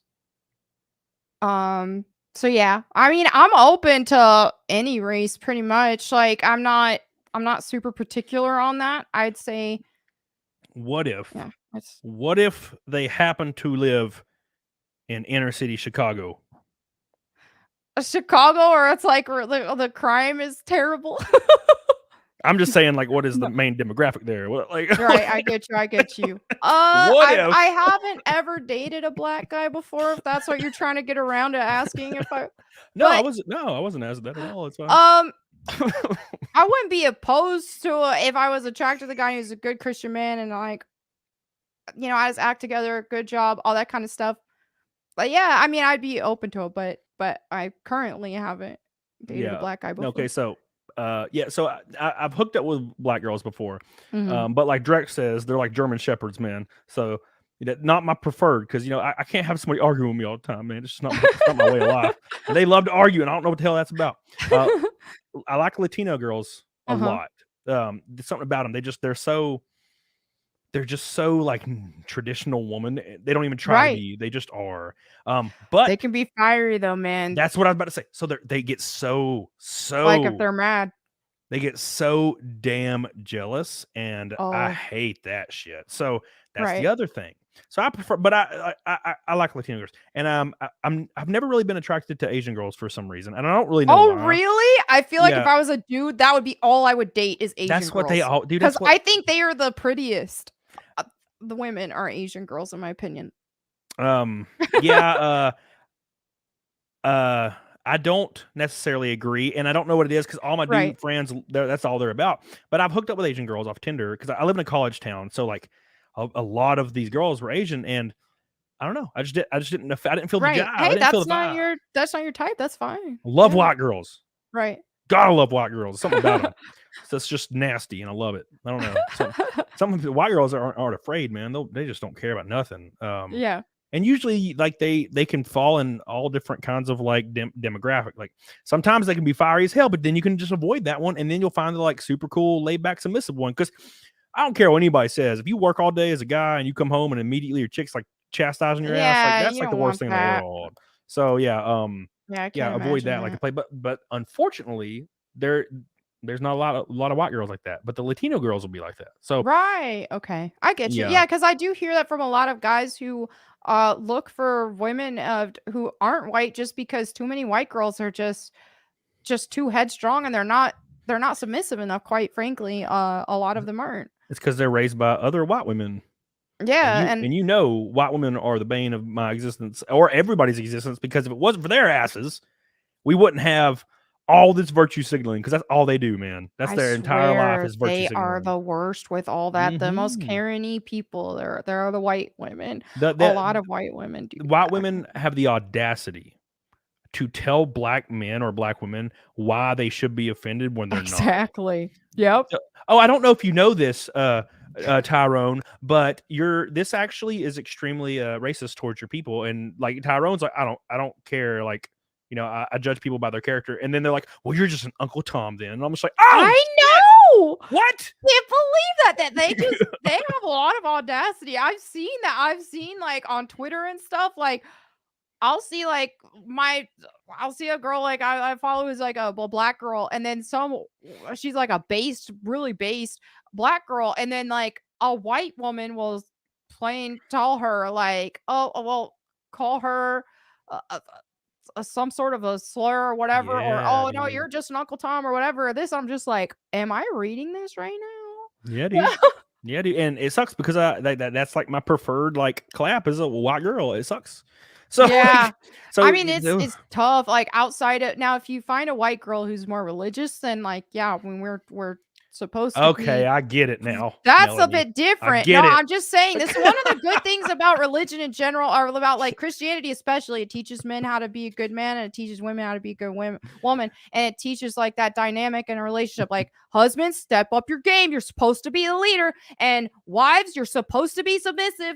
And I like that formula works. And I think one reason why there's so many problems in the dating pool in general, and this is prevalent in a lot of white people, is a lot of these men don't know how to be leaders, and a lot of these men are just like don't want to work. don't want to support a woman. They don't want to do any of that. And then you got these women who don't want to be submissive. So yeah. it's a problem all around. Well, they want traditional men that will pay for everything, take care of them, make sure they're safe, shotgun an intruder in the face, all the things that you'd want a man to do. Right. But they want to Exactly. They want to get their makeup on. They want to be on Tinder for some reason still, and they also want to go to the club. OnlyFans, They want to get expect their guy to be okay with that. They want their Yeah. dude to be a cuck. Like No. it's literally what it is. no. Okay, yeah, I was talking to Zia about this kind of, Yeah.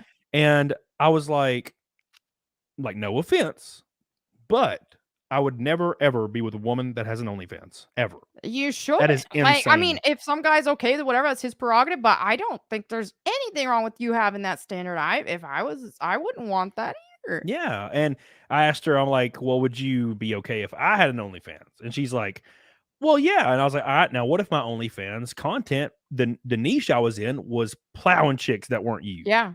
And she's like, oh fuck, I don't know, man. And I'm like, yeah, see, it's like there's a line that's going to be drawn, and I don't. It's not, and it has nothing to do with like, oh, bro, dudes are looking at your chick naked. I'm like, that's not the problem. It's the problem is like, But I think even that's fair though. yeah, Like, well, that is no, it is fair, but yeah. the issue is you don't have to. You don't have to do that because I'm taking care. Like I got money, we're good. And Right. but it's like, oh, I still want to have my own money, and I'm like, your money. You want your money, so you'll have your money, and you also have my money, so you want both. And I'm like, Right. And if she wants that, then why can't you seek another type of profession? Why does it have to be that? That's just yeah. Well, I think it's when it comes to 'cause that, it's attention based. it is. It's attention based, and that shows a real problem. Yeah. If she's needing that outside If you're- attention, yeah, then that to me yes. that just means the next man that has more money than you, Yes. she gotta run off with them. Yes. See, that's my exact point. So it's Yeah. rooted. If it's rooted in attention, you Yep. have a for sale sign on you, and as soon as that sexier, bigger PP guy comes along with like 2 extra figures on the end of his salary, your ass is gone. Yeah. And so yeah, that's the whole point. Is now look, I don't judge it at all. I think Zia's kick ass because she Right. was the original topic. But dude, she's great as hell. I would totally give her the old clap or two. She's awesome. I is just great. disagree with that point. Like I just couldn't do that, disagree man. too. I just couldn't. agree. Yeah, I think it's yeah, and that's another thing. Like obviously, for me, I feel like that shouldn't be just shared with just everybody who pays you $5. Like for the price of a freaking Burger King Whopper, you're gonna show your butthole. Yeah. Like, what the crap is wrong? You What show has your butthole to- happened? Yeah, God, dude. I Yes. think a good thing to add, like if a woman is like, oh, he should be okay with me having an OnlyFans. Well, would she be okay with her husband or boyfriend or whatever it may be in whatever case of this, whatever particular woman it is who does OnlyFans? Would she be okay if he was subscribed to OnlyFans women and paying OnlyFans women? Yeah. If the answer is yes, then that's just a very weird dynamic. But I can't imagine most girls being okay with that, even girls with OnlyFans. Okay, so I don't know. The only way I could ever consider it. Now, by the way, Helena, I did notice you. I love you. The only way I could consider it, which I wouldn't, but if this girl was like the kick-ass girl, most kick-ass girl ever, and she was #1 in the entire world in every category, and she's just kick-ass. She's like, but I have to have an OnlyFans. I'd be like, all right, look, if we're gonna go this route, then I'm hooking up with other girls every now and then. Yeah, I mean, That's to the me, only way. that's Like, that would be like, I don't think that would be a healthy dynamic on No. either side. But if she's gonna do it anyway, then that's kind of the equivalent there, pretty much in a lot of ways. oh, so real quick, the topic that I've been dreading, and I'm excited, but also dreading it because Okay. I'm very strongly about this.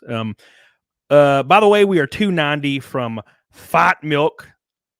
We got probably about an hour from the Fight Milk. We're 290 away from it, and Melonie's going to be doing the Fight Milk with Hey. me as well. So if we hit that goal, get Let's the hell do on this. it. Come on, guys. I want to eat some raw eggs. Yeah, stop being bitches. And I'm All going right, to use G Fuel because some of y'all were like, but Melanie doesn't drink. She's not going to do it. Yes, I am. I'm going to use G Fuel, and I'm going to put 2 raw eggs in it. It's going to happen. That's Let's going to be make way it worse happen. than just the milk, by the way. So enjoy that. I'm ready for Could you imagine? The milk and eggs kind of go together a little bit. But yeah, milk and eggs go together great. But G Fuel and eggs, that's that. It's worse. I'm stoked to try it. All right. Oh, here's the fun topic. Are you in favor of? Are you in favor of there being legal parameters around porn not existing?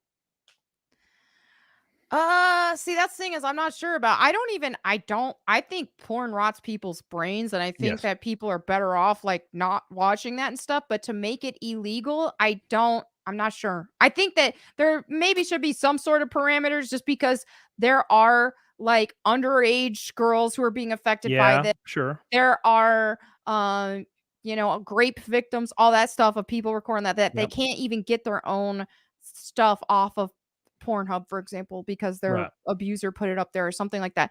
So for things like that, yeah, but do I think that do I think it should just be illegal altogether across the board? I just can't get behind that entirely. Good. Yeah. Good.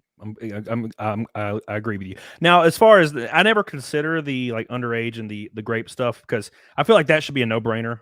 Right. Like that shouldn't even be a conversation. It should be like Yeah. that should be not a thing immediately. Okay, so you don't think it should be banned? That's good actually. So Billy Hatcher, I'm gonna do Naked Snake on Locals. Locals is free when I stream on Locals. I'm gonna do it on Locals. If the guest doesn't do it with me, I'll do it on Locals right after the stream. So just letting you know that is going to happen, and Locals is free. You just got to click the link for the stream, not the actual Locals link, because you can go directly to my stream. So next question, because we're going to get a little bit deeper into this question. Taco says, Ball Cream brother in the house. Cody's my baby daddy. What? Well, why the hell am I not getting child support, by the way? He said, I'm an inspiration to lose weight. Good. I don't have Locals. Nice. Dude, just Google Locals, you goofy bastard. All right, so now, that being said, I agree with you. The porn shouldn't be illegal because I hold the unpopular opinion that most everything within reason should be legal. Especially, I think I was so angry when the grid girls got fired in Formula One. It was the girls that like had bikinis on and they like stood on the grid in front of like the cars. Right. And these girls are making $400,000 or $500,000 a year, and then they all get fired because other women are like they shouldn't be paid to be objectified. I'm like, they're getting paid so much money, and that is probably their dream, and they're literally like they're being propped up so much because of how hard they work, and of course their genetics as well. So I thought that was disgusting, and I think sex work is totally fine within reason, obviously. But that being said, what do you? Because I have a strong opinion about this. Because I don't watch porn very often. But every now and then, it's nice to light some candles, man, and like relax. So, if you were with somebody in a relationship with somebody, right? Do you forbid them from consuming porn every once in a while? Yeah, that's a deal breaker for me. Okay, so like they can't get anything because I got to explain the dynamic, right? Because I feel like people go to extremes on this. I hook up with girls. I have a couple girls that I hang out with every so often. I hook up with girls a lot because I'm a human being. I'm not going to be celibate. I'm pretty laid back. So, but every now and then, it's like once every 2 months, maybe I'm like, you know what? I'm gonna chill back, and I'm gonna it's like almost like a not medication, but a self meditation thing. Right. And it's like just a thing where I can just kind of chill and do my thing. And now I know there's people that are addicted to shit. Because I had friends in the past that like they would just sit there all day, and that's all they did, which is crazy. Yep. But it is a different dynamic it's like self meditation for me. Sometimes I'll have the opportunity to hook up with a girl, and I'm like, honestly, I'd rather just it's one of those nights where I kind of just wanted to hang out and do. I think between the two, like in your situation, you're not a Christian, you're not religious. Yeah. In your situation, it's probably healthier for you to use the porn than to possibly get an STD from a hookup. Yeah, well, I know these people. I know the girls. It's not okay. Well, if you know okay. Yeah, it's not like it's never really a new girl. It's maybe once every year or so. It's a new girl because I'll hang out with the same girls for a long time until they piss me off or something. So, but yeah, it's a different dynamic. And when you're in a relationship, like it can go a long time, like maybe 6-7 months. But every now and then, I'm like, I kind of want a different dynamic. And I feel like that's better than like cheating or something. In my personal thought process. Because I know women like to think they're the holy grace of God, but sometimes they get a little boring when you're with them for a long time and you just kind of want to see Um, and experience something else? Because like I don't care how good a lightning, I don't care how good a girl looks and how good she is at all these things. Eventually, you want something different for a hair of a second, and that's just a self meditation thing, and then you like go back to your everyday life. And I don't see where that harms anybody. Unless it was one of the things we talked about earlier, where it's like somebody that was abused to get that Right. porn out there. But usually, I watch like high class freaking like shit, like 4K. You got like $75 a month. You know what I'm saying? I think that honestly, in your situation, you probably don't have too much to worry about because a lot of women would probably be fine with that. Me personally, that is a deal breaker for me. I would want the man I'm with that I am like all he would want, and I think that when it comes to like an actual marriage type situation, and this is also biblical, you're not supposed to withhold from one another. So Yeah. if okay, you really the guy, unless obviously if someone's sick or if there's just some exception, like oh my gosh, just so tired because I just like ran a marathon, whatever it may Yeah. be. But for the most part, I think if the husband and wife are not withholding from one another, and then and if they're healthy, then they should have a healthy enough sex drive. They should have a healthy enough intimate times. They should be doing that enough to where, hey, you would I don't know. I can't relate to ever wanting somebody else to even try Yeah. somebody else or Well, yeah, anything you like s- in a yeah, relationship. I yeah. can't relate to that because like so I can't quite totally grasp where you're coming from on that, but I just know at least for me and what my standards are, I would say Is I'd it ba- say no. is it based out of religion or personal preference? Both. Because Both. like because I went through like a period of time in my life where I like rebelled against my faith for a time, um, and I was away from it. But even then, I did not ever want to be with a guy who watched porn. So, you were saying you would want a guy that you would be all like he wanted for the rest of his life, correct? Right. That's what I would So, want. okay, so this is my issue with this is now I'm a redneck man, Right. and I'm like a lot of people think I'm not very articulate or smart, and I would tend to agree, but I consume a lot of information, and finding a man that genetic matching in biology leads men to want more than one woman. So it's already against their biology to want just one woman for the rest of their life. But I the way, don't know. Obviously, I'm not a man, and I can't say that, but I definitely know there are those hopeless romantic type guys who are like that. And oh like and they only won't focus on one woman. And honestly, there's some girls who can't stay faithful and all that. So yeah, yeah, I do think that the whole okay, a guy he's going to want a whole bunch of different partners and stuff like that. I don't know if that is entirely accurate for every guy or yeah. the Oh, of course. There's exceptions to the rule, and keep in mind what I'm saying. I'm not saying that a man's want to be he's going to want to be hooking up with people all the time. right. I'm saying like once the issue becomes so women tend to cheat based on attention and emotional Right. reasons, and men cheat based on physical reasons, Right. and there's less attached when men do it, generally speaking. So that's based in just biology. So I feel like porn curbs this in a small way because it leads to resentment when you're like fighting against these biological urges. Now, granted, I'm just spitballing here, Right. but you can be with someone for 5, 8, 10 years, and eventually, depending on your situation, it could lead to resentment because it's like you can never look at another woman or do any of these things. And that's why I'm like, well, maybe porn can be an outlet for that. And and keep in mind, I said like a once in a while thing, not an addiction thing, not things like that, not a man smashing pistons every 2 days with another chick. I don't think hooking up would be entirely okay if you're in a relationship at all anyway. But that's why I'm like, well, because that's how I've treated it, Like I'm like, Right. okay, I have my wife here. She's great. She's literally the coolest person ever. I love doing the things with her.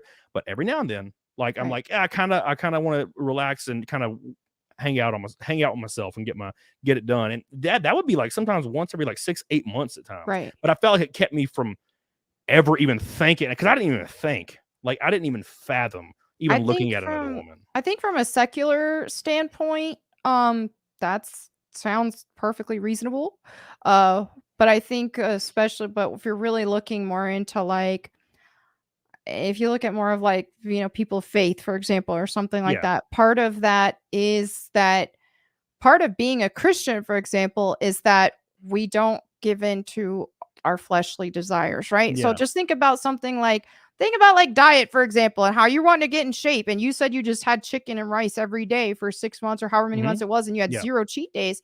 It's similar to that in that if you are mentally disciplined with it and you cut off the, if you have that initial desire and you start like maybe fantasizing about another person outside of your marriage or something like that, like stop it. You can train yourself to stop it right away. It doesn't mean the desire won't ever be there, but are you disciplined enough to handle it? And can you control it? Yes, you can control it. That's a great point. Mean, no, that's how that's just part of being a Christian, is fighting against your own flesh.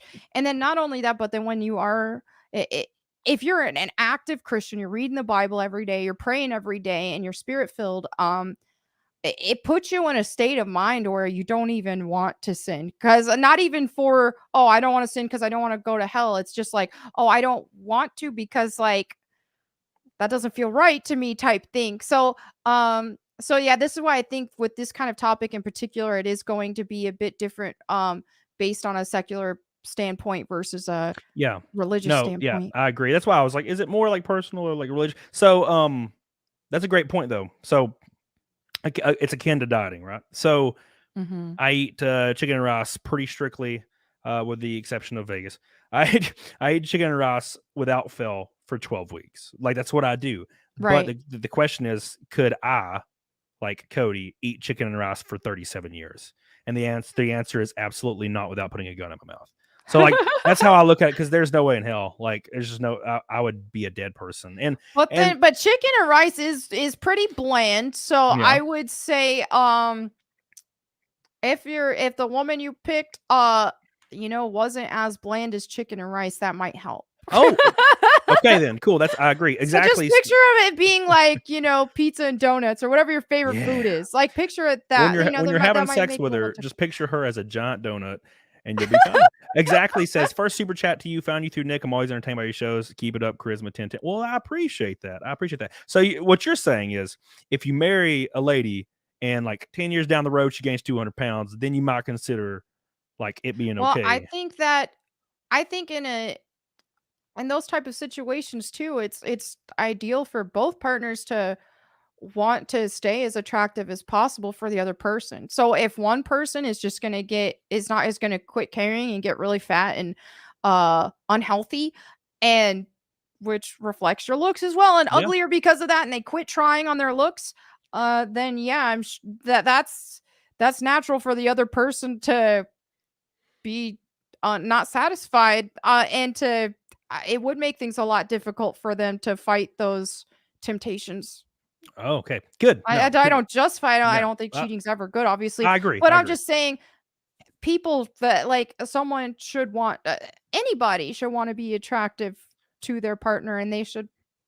And there's nothing wrong with that. Like some people think, okay, like every time a woman will lose weight, it's not girl power unless I'm doing this for me. It's just for me. Like they think that saying, I want to get in better shape so that my husband is more attracted to me. They look at that as a bad thing, but it's not. I think that's a good thing. I think that it's good motivation for a woman to want to be as beautiful as possible for her husband, and for her husband to want to be as attractive as possible for his wife. I completely agree. So here's a hypothetical for you.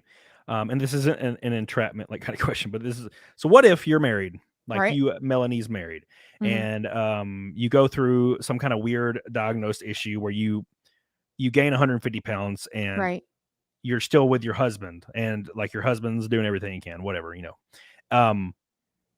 what happens in that case? Do you still like, is he, and let's throw in another like delicious hypothetical here, because this is one I've actually heard before. What if your diagnosis made it extremely painful for you to have sex? painful for you to have Ooh. sex. What is your husband outlet? Like what is his Well, outlet then I gonna think be? that I'd have to get creative with other ways. There's more than one way to Right. pleasure someone. Yeah. So then to look at other avenues in that kind of situation and other ways but I think ultimately, because like I said, even the Bible says it's wrong to yeah, withhold from your partner correct. Yeah. sexually. Mhm. So the husband would still need his needs met. You just Mhm. got to be creative how you do it. So if assuming that hypothetical were the case, your advice would be or your answer to that would be, we could do other things, but as far as intercourse, you would be celibate for the rest of your life. If something tragic like that happened, but yeah, that's one of those things. Is the thing about marriage is till death do you part, sickness and in Yep. health and all that. Yep. So that does come with it. And there are sometimes that tragedies happen. And likewise, like let's say my future husband, God forbid something happened and he was wheelchair bound and can't use his equipment. Hey, if I married him, it's till death do we part, and we'll have to navigate around it. So it'll be all about that booty eating. I mean, on his part, not yours, obviously, because he's not even gonna know you're back there. He fall asleep. So yeah, okay, that makes sense. I'm just trying to find like where's the line, because like God, man, there's some brutal hypotheticals when it comes to like religious standpoints where you're like, man, that would be a nightmare to be in that situation. Oh yeah, and Eh, I think that's part of life in general. There's always some terrible, tragic scenarios that can happen to any one of us and can change our lives and make it much more difficult in a lot of ways. But hey, you gotta do what you gotta do at the end of the day. Okay. I didn't ask you this before stream, but do you have issues talking about previous relationships, or do you want to stray away? I don't mind as long as it's not like, yeah, I don't mind. I'll let you know if I'm uncomfortable with the question. Okay, cool. So you were married once, yeah? Right. Mm-hmm. Okay, same. I was married once. I talk about this shit all the time, so I just want to make sure. So how long were you married for? I was only married for less than a year, but we were together for like 7 years. Why? So why that something similar happened to me actually. So Yeah. why do you think that? Why do you think that you have a great relationship and then when you get married, for some reason it's like, okay, now it's just changes. Like, For what do you me, think? it didn't. It wasn't that anything like necessarily. I had no business marrying the guy in the first place. Mhm. In my situation, I felt responsible for him because he was basically disowned by his family, and he was younger than me, and he wouldn't hold down a job. I was the sole provider financially, Ooh, and the other alternative was kick him to the street. And yeah. I just didn't feel right with that. And he always, made all these promises. Okay, I'm going to do better. I'm going to look for more work. I'm going to do this. I'm going to do that. And it just never happened. But that isn't even what split us. I was still putting up with it. But then when it wasn't a happy situation at all, even after even though I married him and all that kind of stuff. And it was just a stupid mistake I made because I felt responsible for him, and I couldn't just toss him to the streets and have him just fend for himself. And so ultimately, that part stayed the same. What changed for me involved other women, and a line was crossed and I was done. So you were together. You were 7 years. You're married for 1 year, so total 8 or just total 7? Total 7. So yeah, I don't know what the hell that's about. Now, granted, your situation sounds different, but 7 years is like the breaking point for everyone. It is. That's what's like. Yeah, I don't understand it, but yeah, that happened to me. 7 years. It was 7 years. I was with my ex-wife for 7 years, and then one day she was like, she was okay. I'll just give you the quick rundown of what happened with me. We had a great relationship. She was my best friend. We cut up. We had such a good time together always. One day she was quiet. Right. Out of nowhere. The previous night we ate freaking ice cream, laughed and cut up. It was a cheat day. We were freaking having a good time. Yeah. I always had a great relationship. And then the next day she was quiet and I was like, "Hey, you're kind of quiet. This is weird. You're never quiet." Right. And she was like, I don't love you anymore and I'm leaving." And I was like, and that was it. And then she was gone a few days later. Oh no. And it was like the weirdest shit ever because like did you ever find out, like, was she talking to another guy or anything? No, she was not. So what it eventually came down to is she said that she'd been in a relationship since she was like 15. Right. I started dating her when she was 17. I just turned 19. And we were together forever. And she's like, I've never got to travel or be single. So she FOMO'd is what happened. And she left. And then within a few months, she wanted to move back home, but I was already over it. And I was like, done. But she let me keep everything. She let me keep the house, everything. So she didn't fuck me too hard. But when I sold my house in July of last year, she had to show up to the signing because she owned part of the house and I had no idea. But Right. since we were married, even though the house is in my name, when we got married, it became 50% hers. So Right. she showed up to the signing and I hadn't seen her in a long time. Right. And we laughed and cut up like nothing ever changed. We had a great time. We just cutting up and laughing, like getting caught up to each other. And then she left. Haven't seen her since. Wow. And it's just weird how like our dynamic was still the same. We were still like, it was like nothing had ever changed. It's like nothing ever changed, right? Right. She's married now again, but Yeah. it's a really weird thing. And I never really understood what I'm happened. trying to like unpack that because that is odd. The thing though about women though is that we can be checked out emotionally long before we'll express it. Yes. Yeah. And that is likely what happened Yep. in that situation, which is unfortunate. But it does happen with women sometimes. Andrew Robb says if a guy will truly love Melanie, he will stick with her thick and thin, even when she's thick. Of all he will remain celibate. I will tell you right now, that if my wife required me to be celibate, I would leave. Because I'm wife if you're already married, but Yeah. but no, I would divorce her. 100%. Oh well, yeah, that's and even that's the thing. Like I said too, though, is earlier is as biblical, you're not supposed to withhold from one another. So if you're already married, that's one thing that a lot of women do is like they get married and then they don't want sex and like all that. I think that's terrible. Yeah. That should never be a thing. Yeah, I am a okay. Let me read this and I'll say what I'm gonna say. Tube Amps Rule says, thanks for bringing Melanie on. She's got very sensible thoughts on relationship. Mel, big thanks for sharing. Thank you, Tube Amps. By the way, Tube Amps do rule. Anybody that uses a solid state are bitches, in my opinion. Those Tube Amps are goated. I have a Randall Satan in my studio, and I have a PV6505 Plus. Great amps. Getting a mess of boogie soon, so hell yeah. What now? There's a flash flood to 1 a.m. Can you just keep up? Come on now. So what was I saying? Oh yeah, so I'm a violently, like, I shouldn't say violently, that sounds terrifying. No, I'm very vanilla actually in this aspect, but like I have an extremely high sex drive, and when I'm with a chick, like I like worship her body. Right. So like if a girl was suddenly like, oh, you have to be celibate now, I'd be like, well, I'm out. because and now let's take it a step further, because this is more what would be your situation. Right.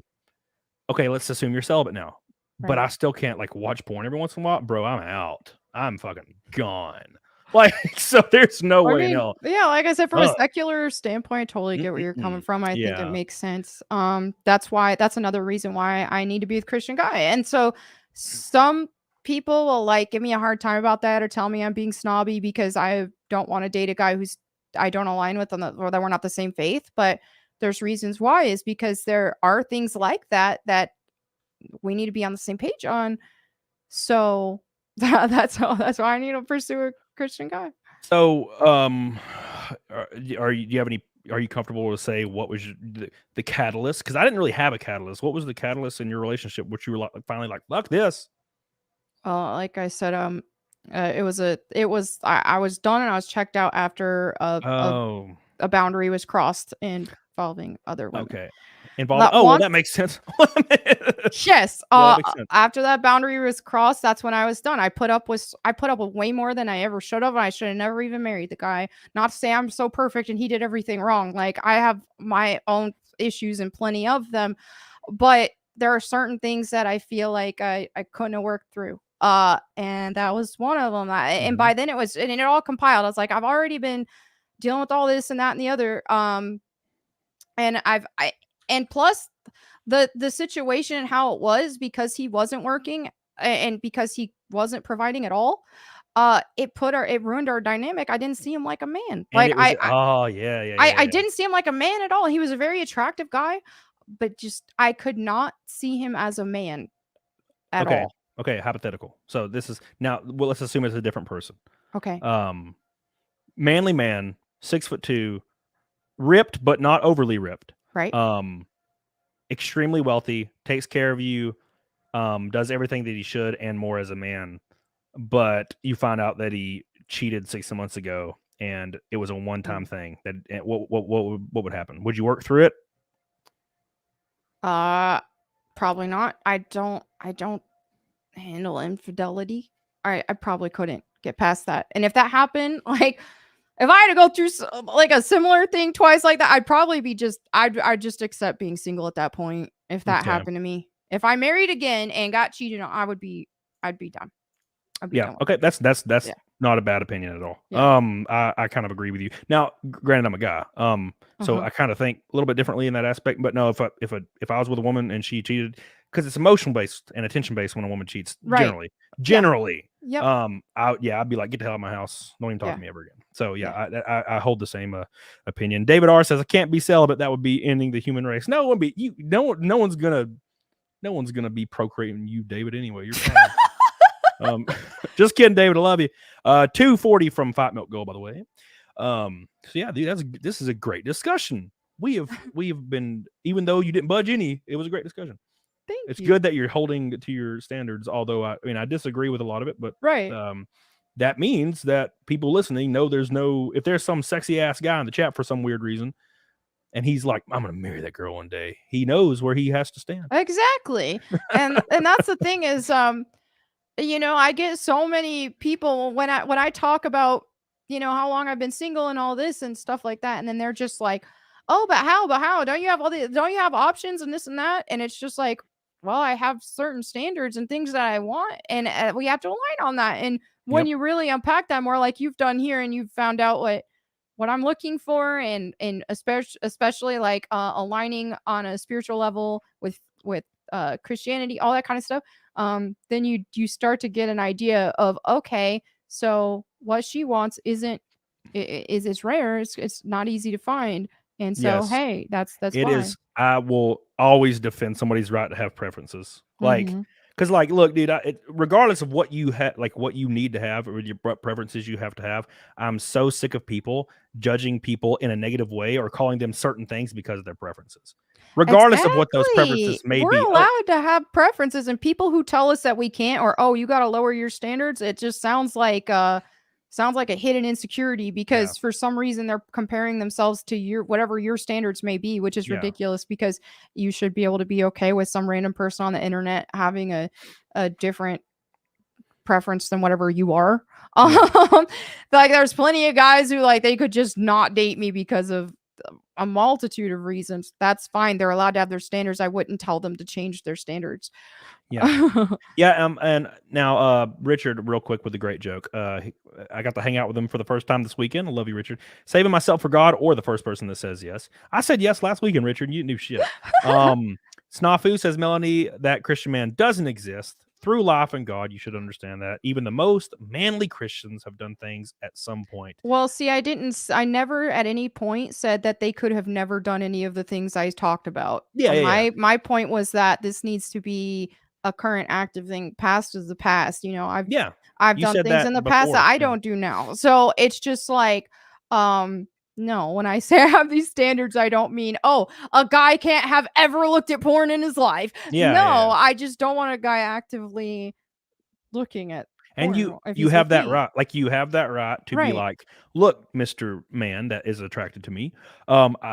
If you watch porn, it's a no-go. If you cheat, it's a no-go. If you're not willing to hold down a job and take care of me financially, it's a no-go. And you have a fallback. You also take care of yourself financially. So if there was an issue in the future where he was in between jobs, that's a different dynamic, and you'd be okay with that. But you're allowed to have standard. Like for example, like if a girl like is overweight, and I mean, like, I don't mean grossly. I mean grossly overweight. Like, if a girl's like a little bit overweight, well, I don't give a fuck. But if a girl's like 220 pounds on a 5'4" frame, like for one, it's never going to happen in the first place. So there's the standard right there. But if I was with a woman and she gained weight, I would encourage and try to help her get it under control. And if she was not interested in doing that, my ass would be gone. Yeah, and that's fair. You know what I'm saying? That's totally fair. And that's the same thing as having a preference for being like, hey, I would rather you not watch porn. And if you Right. do, like, and you can't stop, I'm gonna be gone. Right. It's the same thing, right? It doesn't matter if it's based off of a secular opinion or a religious opinion. It's a preference, right? Right. And people judge people for preferences way too often. So I definitely don't judge for anything like that. So you're married for 7 years. How old were you? Let's see. I was like 33. You were 33 when you got married? When we got married. And so, but when we first got so together, 34. I was like 27 or something like that. 26, 27 when we first got together. Okay. Yeah. See, I was 19 when we got together, married at like 23, and then divorced at 26, I think. Something like that. I was technically 27. But she wasn't living with me or anything at that point. So yeah, dude, at least we can have common ground on that. We were both sad and divorced.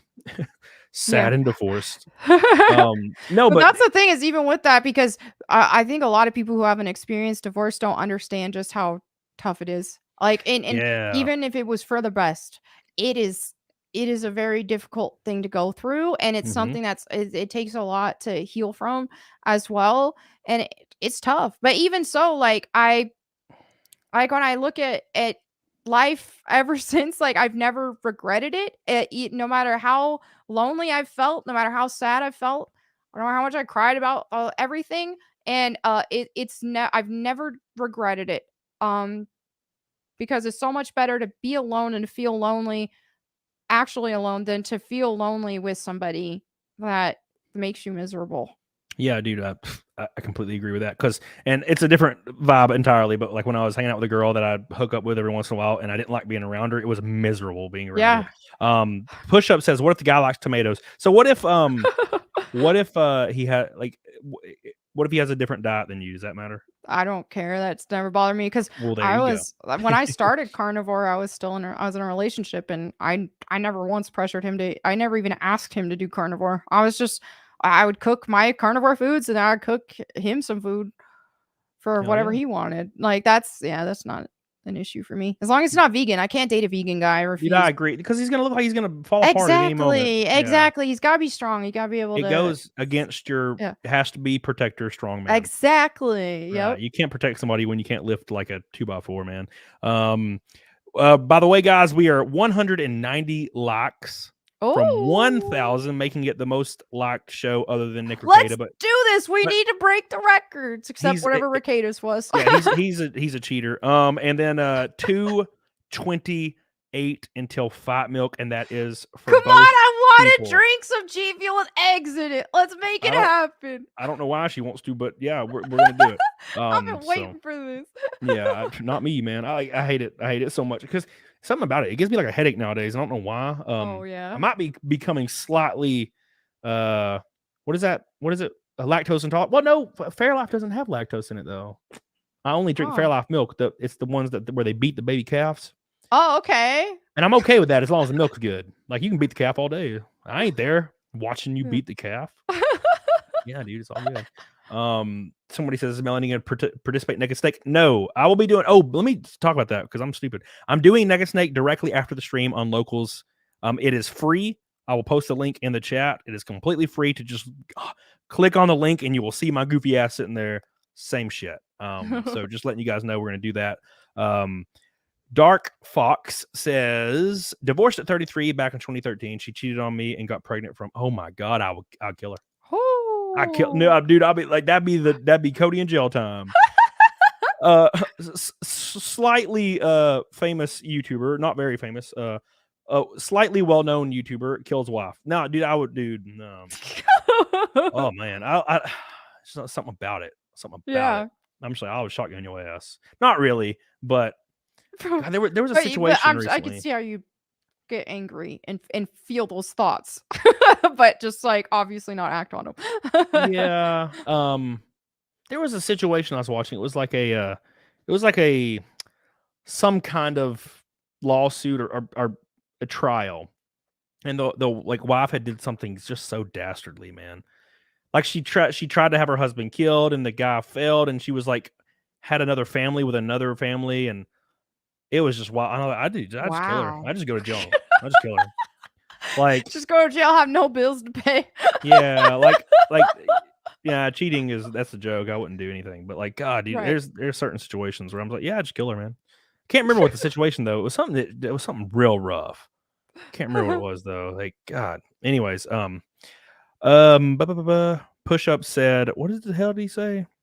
Load. It says, what if the guy likes TR2 more Oh, than Tomb TR1? Raider 2 more than Tomb Raider. Oh, that makes sense. I don't even, dude. I I haven't think played. I could get past that. I mean, it wouldn't be the best taste because Tomb Raider 1 is the better game, but still, I could get past it. Which one is the one where the old butler follows you around in the training stage? Well, Tomb Raider 2 and Tomb Raider 3, that happens. God, So I love it's that. I would one lock of the his ass two. in the freezer every time. Yep. I That love was it. always fun. It's funny because you ever you think when you're a kid, you're like, because I was playing it when I was a kid, obviously. I still have my PS1 sitting right here. Same one. And I would be playing it and I'm like locking the dude in the fridge. And I'm like, dude, I'm so clever. And then I like load up a YouTube video 20 years later and it's a guy playing Tomb Raider 2 and it's like a popular YouTuber and they Yeah. immediately go and lock him in the fridge. I'm like, oh, so we all had the same exact idea. Yep, that's Lock the what's son so bitch in the fridge. funny. And I'm like, oh, wow. That's one thing that unites a lot of gamers is just the memory of locking the butler in the fridge. Because it was funny is nobody told us to do it back in the Nope. day. We didn't go on the internet and see everybody did it, so we did. Like Yeah. we just naturally did it. We just naturally were horrible people. Outlaw 2 says, hey, Melanie, what dehydrator do you recommend for jerky? Also, Camelot, I hope you had fun in Vegas. Man, it was rough. Looking forward to seeing the meetup on Locals.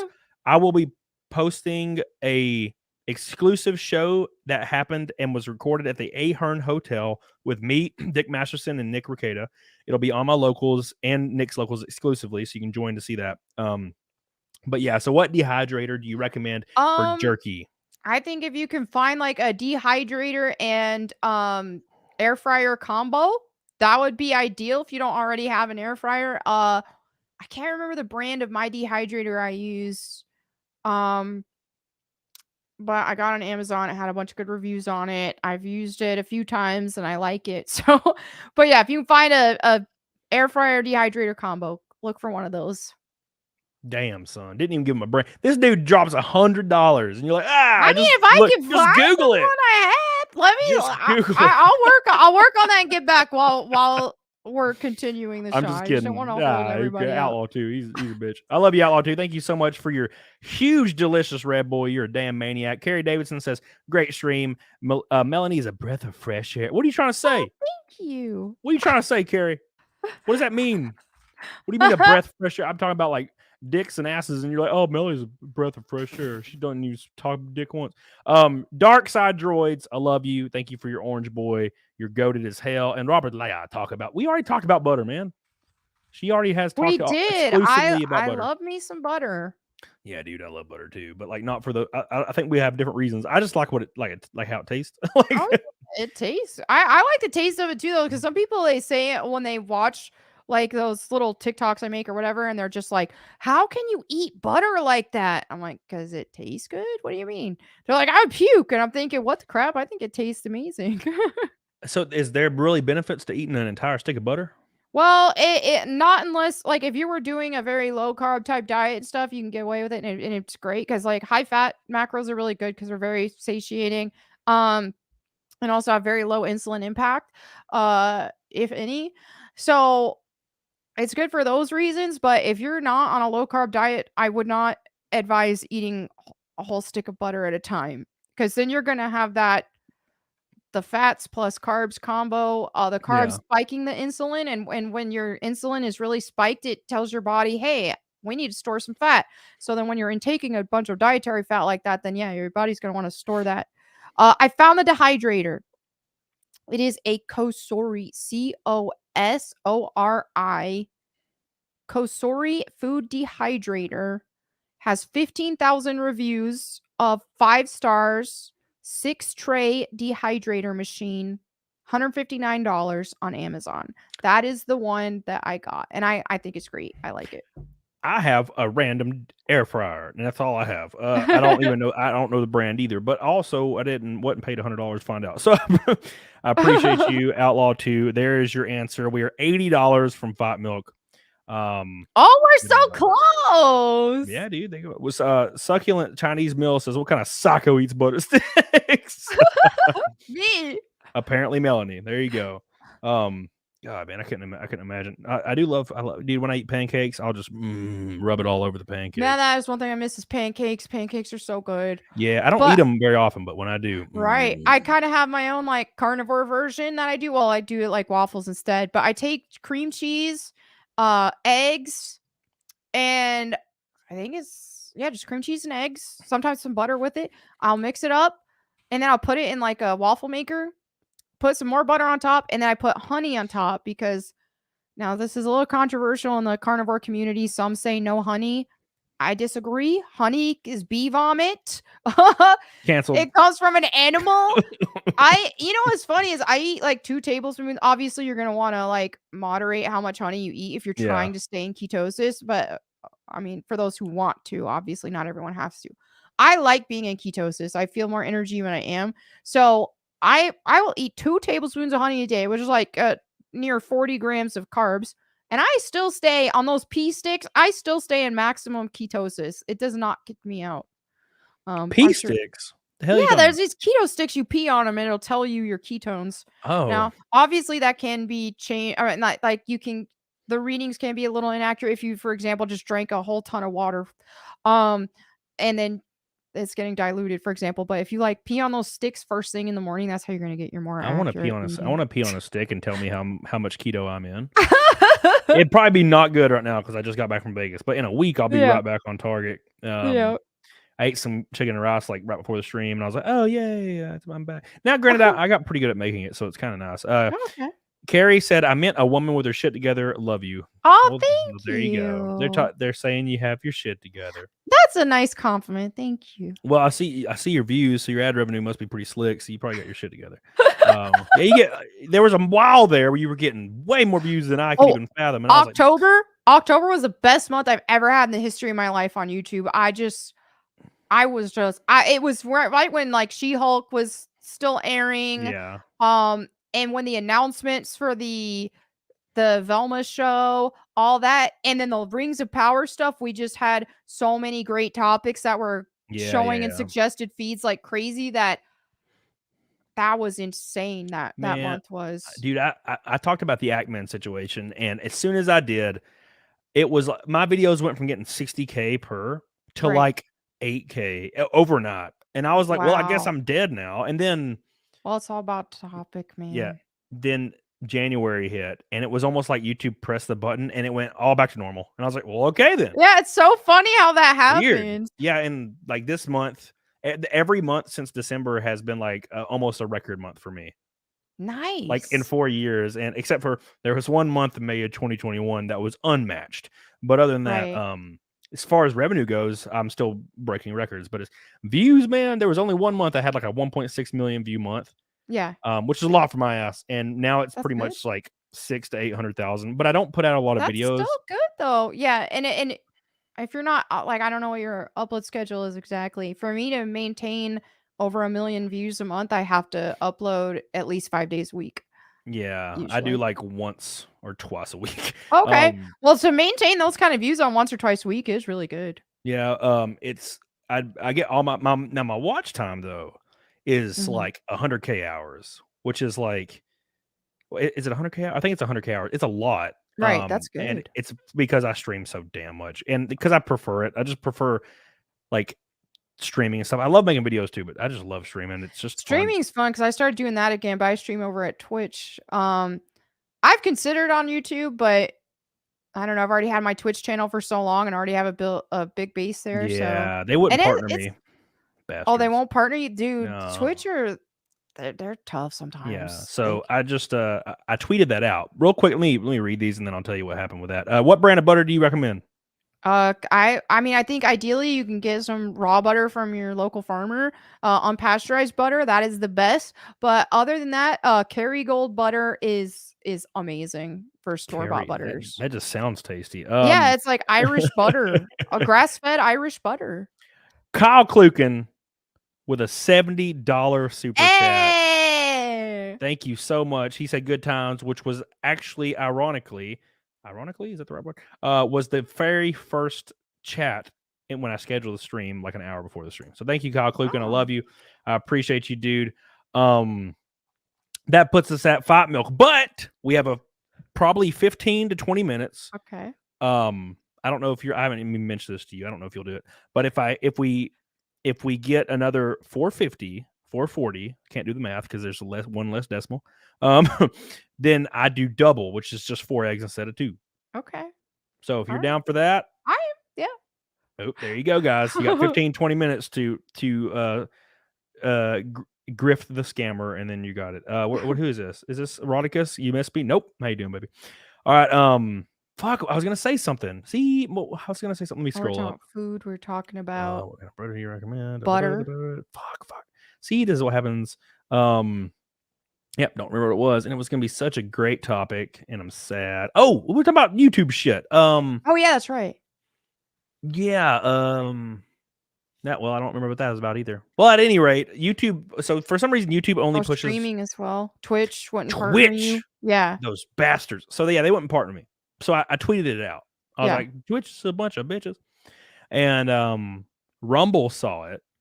Oh. And because it was a pretty big tweet, and Rumble saw it, and those some bitches messaged me, and they're like, come to Rumble, dude, and we'll partner you immediately and do all this shit. And that was such a great choice because Rumble's been freaking popping, it's been popping as hell. By the way, Sally 78, my locals, I love you, baby. Thanks for hanging out with me last weekend.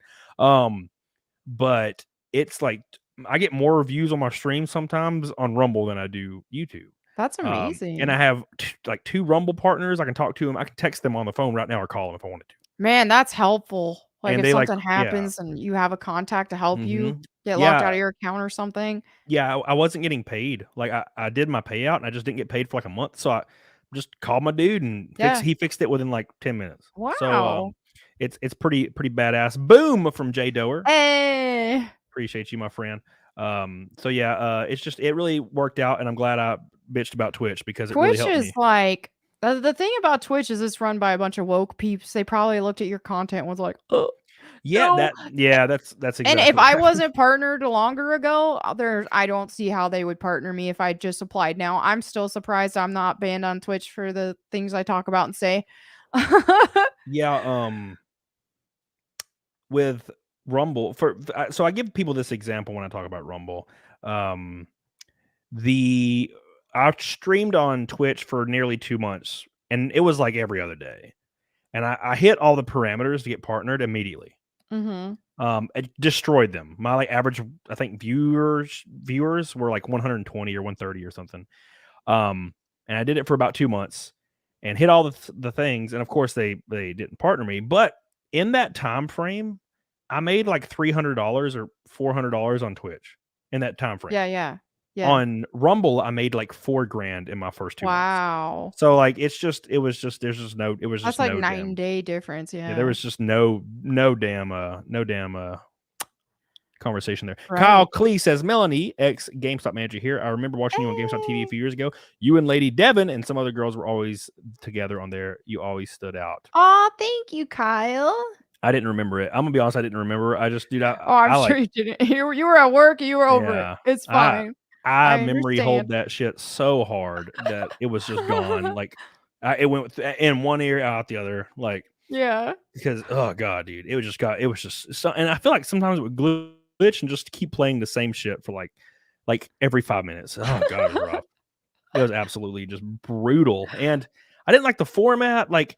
That is the thing is I do think that, they were amazing and fun to work with and all that kind of stuff. But there were times to where because it was so heavily scripted and stuff. And then it was hard for it to feel natural and organic in a way. And part of that is just comes with the territory of, hey, we're there to sell games, right? So I couldn't get on there like I do on my stream and be like, oh yeah, this game's fun, but I hate that the character will talk to you and tell you what to do for hints. That sucks. Oh man, this targeting is terrible. Like you just can't be authentic in that kind of Yeah. way, in that kind of Yeah. setting. So yeah, it did make it a Yeah. little tough. It was like and the formats works for in store, but GameStop, like their YouTube channel, they would, I guess, kind of upload the same segments onto their YouTube channel, and it does not work on a. It's just that kind of style does not work. Exactly, because I think that was one thing they were going for, was to try to get a bunch of content on the YouTube channel, try to Yeah. grow the YouTube channel. But the problem is like you said, that format doesn't work. It's basically commercials. People aren't going to subscribe to watch commercials. It was just so disingenuous and Yep. extremely high budget. Like now, and I wouldn't say extremely high budget, but the production value was like over the top, and it's people don't want to watch like the CNN of video game commercials. They just don't. Exactly. And XPlay, or not XPlay, well, G4 TV, whatever. They did it about as best as you can possibly do it, and it still sucked. Yep. And I so agree. there was just no way. What GameStop should have done was they should have gave segments to creators that were working and been like, okay, here's the subject matter, do it. And then that was it. They And did it probably try would've done that at the better. end there. At like the last 6 months to a year of the show, they did start doing. Oh, it was once like the lockdowns happened and all that too, which also kind of. So what they had to do was like, they hired a bunch more people, but they had everybody doing videos from home. And I remember like, Gears of War, for example, and that came up for, we need someone to cover Gears of War. Who wants to do that? And then I'm a big Gears of War fan. So I was like, oh, I'll do that. So then I'd write a script and they'd have to approve the script, and then I would film it from here. But the difference is, so I mean, we still had to make it very commercial sounding. So it couldn't be, it just wasn't the same. Yeah, and it looks like that's what they're doing right here. Let me pull this up real quick. What the hell is that, Snuffy? All right, hold on. Present. Share screen. Share screen. Where is it? GameStop. Okay. So here it is. So you can see it right here. Like, so it looks like that's what they're doing now, kind of, is like they're kind of letting creators do their thing. But even they had such a bad. Well, this is a year ago. What the fuck? Yeah, they just don't upload anymore. Actually, they don't. I guess why would they? And these subscribers are not real. So this was something I almost made a video about it, but I ended up not making a video about it. But the subscribers you see there was like one day. So basically, my thing to like kind of grow was to get more subscribers than GameStop. That was like the goal. And I would put that on my community tab, be like, dude, we're catching up. And they were at, I think, 78K when I first started. Right. And within 3 months, I passed them. And wow. One day, I was at like 104K, and I looked at their channel, and their channel gained like 26,000 subs in one day. And I was like, yeah, that's not. Yeah. So I went to Social Blade, and I was like, let me look at this. Oh, that'll tell. The day they gained those subs, they didn't have any more views. Right. Like their views didn't change. They just gained 26,000 Well, that's subs. the thing is these companies, they're buying their subs, they're buying their social media followers in general. They just are. I've done work with video game companies and stuff before I went full content creation. I used to do PR, and I remember working for a game company that bought their followers. I straight up heard, the people who are in charge of all that talk about, oh, we need to buy more followers. Let's buy some from, I remember they bought a lot from like, where was it? Like Brazil or something. Like they were cheaper to get followers from those demographics than like they were buying their followers. And it happens to all these like big, well, I don't know about all, but it definitely happens to a lot of these big game companies. When you see, you can go to Best Buy, Walmart, Target, they all have hundreds and hundreds of thousands of subs. And Lowe's, their YouTube channel has like it's pretty obvious. And if you go to GameStop's Twitter, they have millions of followers. And they're getting like 70 likes on each tweet, or 7 or 10, 15 likes. Yeah, eat my ass. That's straight up bullshit. Helena says, for carnivore, do you eat organ meat for vitamins? I do eat organ meats from time to time, not necessarily regularly. But I love chicken liver. Love it. So I'll eat some chicken liver once every couple weeks. I started eating a lot more oysters lately, and oysters have a ton of vitamins and minerals, and so that helps. But I mean, ultimately, you're pretty much getting almost anything you need in beef, especially. The only thing that I feel like anybody needs to really supplement is, from a lot of people, they need to supplement electrolytes at first, just because you're Yeah. flushing out a lot of water and it gets rid of electrolytes, and it'll give you like keto flu, all that. But other than that, no, like, yeah. Yeah, I just eat grilled chicken. Yeah, I don't know anything about the specific diets other than now you said you have to eat it for reasons, and that makes a lot of sense. Right. Yeah. That's the thing about nutrition and stuff, is so many people can be very dogmatic about it and be like, oh, this is the only way to do it. But the thing Yeah. is, and I encourage anybody who's trying to be on a fitness journey or a health journey in general, is find the thing that works for you. If that's, like in your case, eating chicken and rice every day, one meal, stick with that same meal, like, and just make that every day Yep. for however many meals you eat that day. And if you want to just be hardcore, count calories, and eat whatever you want, hey, if that's working for you and you're not having any ill effects, I do think that's more difficult, but for some people, maybe it's not. No cheat days, a cheat day once a week, whatever it may be. You got to figure out what's going to work for you. For me, it's carnivore is the best thing for me to stick to, because I don't have any ill effects. I have too many food sensitivities. But also I just feel satiated. I feel full eating just meat and dairy and stuff. Like I'm not going hungry or anything like that. Yeah. So that works for me. I always am going hungry. I'm always hungry during my diet. It kind of sucks, but it's just, it's not like an intense thing. It's something I can stave off very, very easily. It does not bother me. And the thing is too, is, you work out a lot and you're going for like that lean, like you're going for a less than like average healthy, once you start trying to get very fine-tuned into the more lower body fat percentages, because like for people who are just, okay, you don't want to be fat, that's your only goal, is I want to be a healthy weight, you might never have to count calories, and you might never have to even actually track. But if you're trying to get like near bodybuilder lean or something, for example, most people will have to track at that point. Yeah, exactly. Yeah, it sucks, man. I can't wait till 6 weeks from now, because yeah, I'll be super peaked and I won't have to worry about it anymore. I'm wanting to do a photo shoot. I'd like to do one with Anna. Yeah. Like she does, like maybe Quiet from Metal Gear Solid 5, and I can do Venom Snake or something. That would be amazing. I love her Quiet cosplay. It's so good. But I'd have to be shirtless, because what would be the point? And well, yeah, you're both there, half naked. There you go. 'cause- Perfect photo shoot opportunity, equality. Yeah, because Venom Snake has like all his gear on, but I'm like, why would I even work out to get to that point? Exactly. Gotta peel that bitch Well, off. that's the thing. If you're gonna work that hard to get in that good of shape and that lean, why wouldn't you want to show off your gains? So I was totally thinking to do like all kinds of those like different cosplays, but just like either be pantsless or shirtless. Like obviously not with my pee out, but like I know what you just mean. like be the Terminator, but instead of having the pants and the shirt and leather jacket, I would just have a leather jacket and then like a thong. There you but go. then have the red eye thing and like half metal face. Come with me if you want to come. That's what it would say, obviously, like at the bottom. Like that's hilarious. Oh yeah, Sheila says get Cecil in there. That's for damn sure. Cecil may be on the show next Wednesday. He said do it. Cecil, hop on the show. He did. Oh, okay. No, he said, okay, he's on for Monday the 13th. Awesome. Rad. He finally confirmed. Dude, I don't know about you, but doing podcasts, that's the hardest part, is getting people to.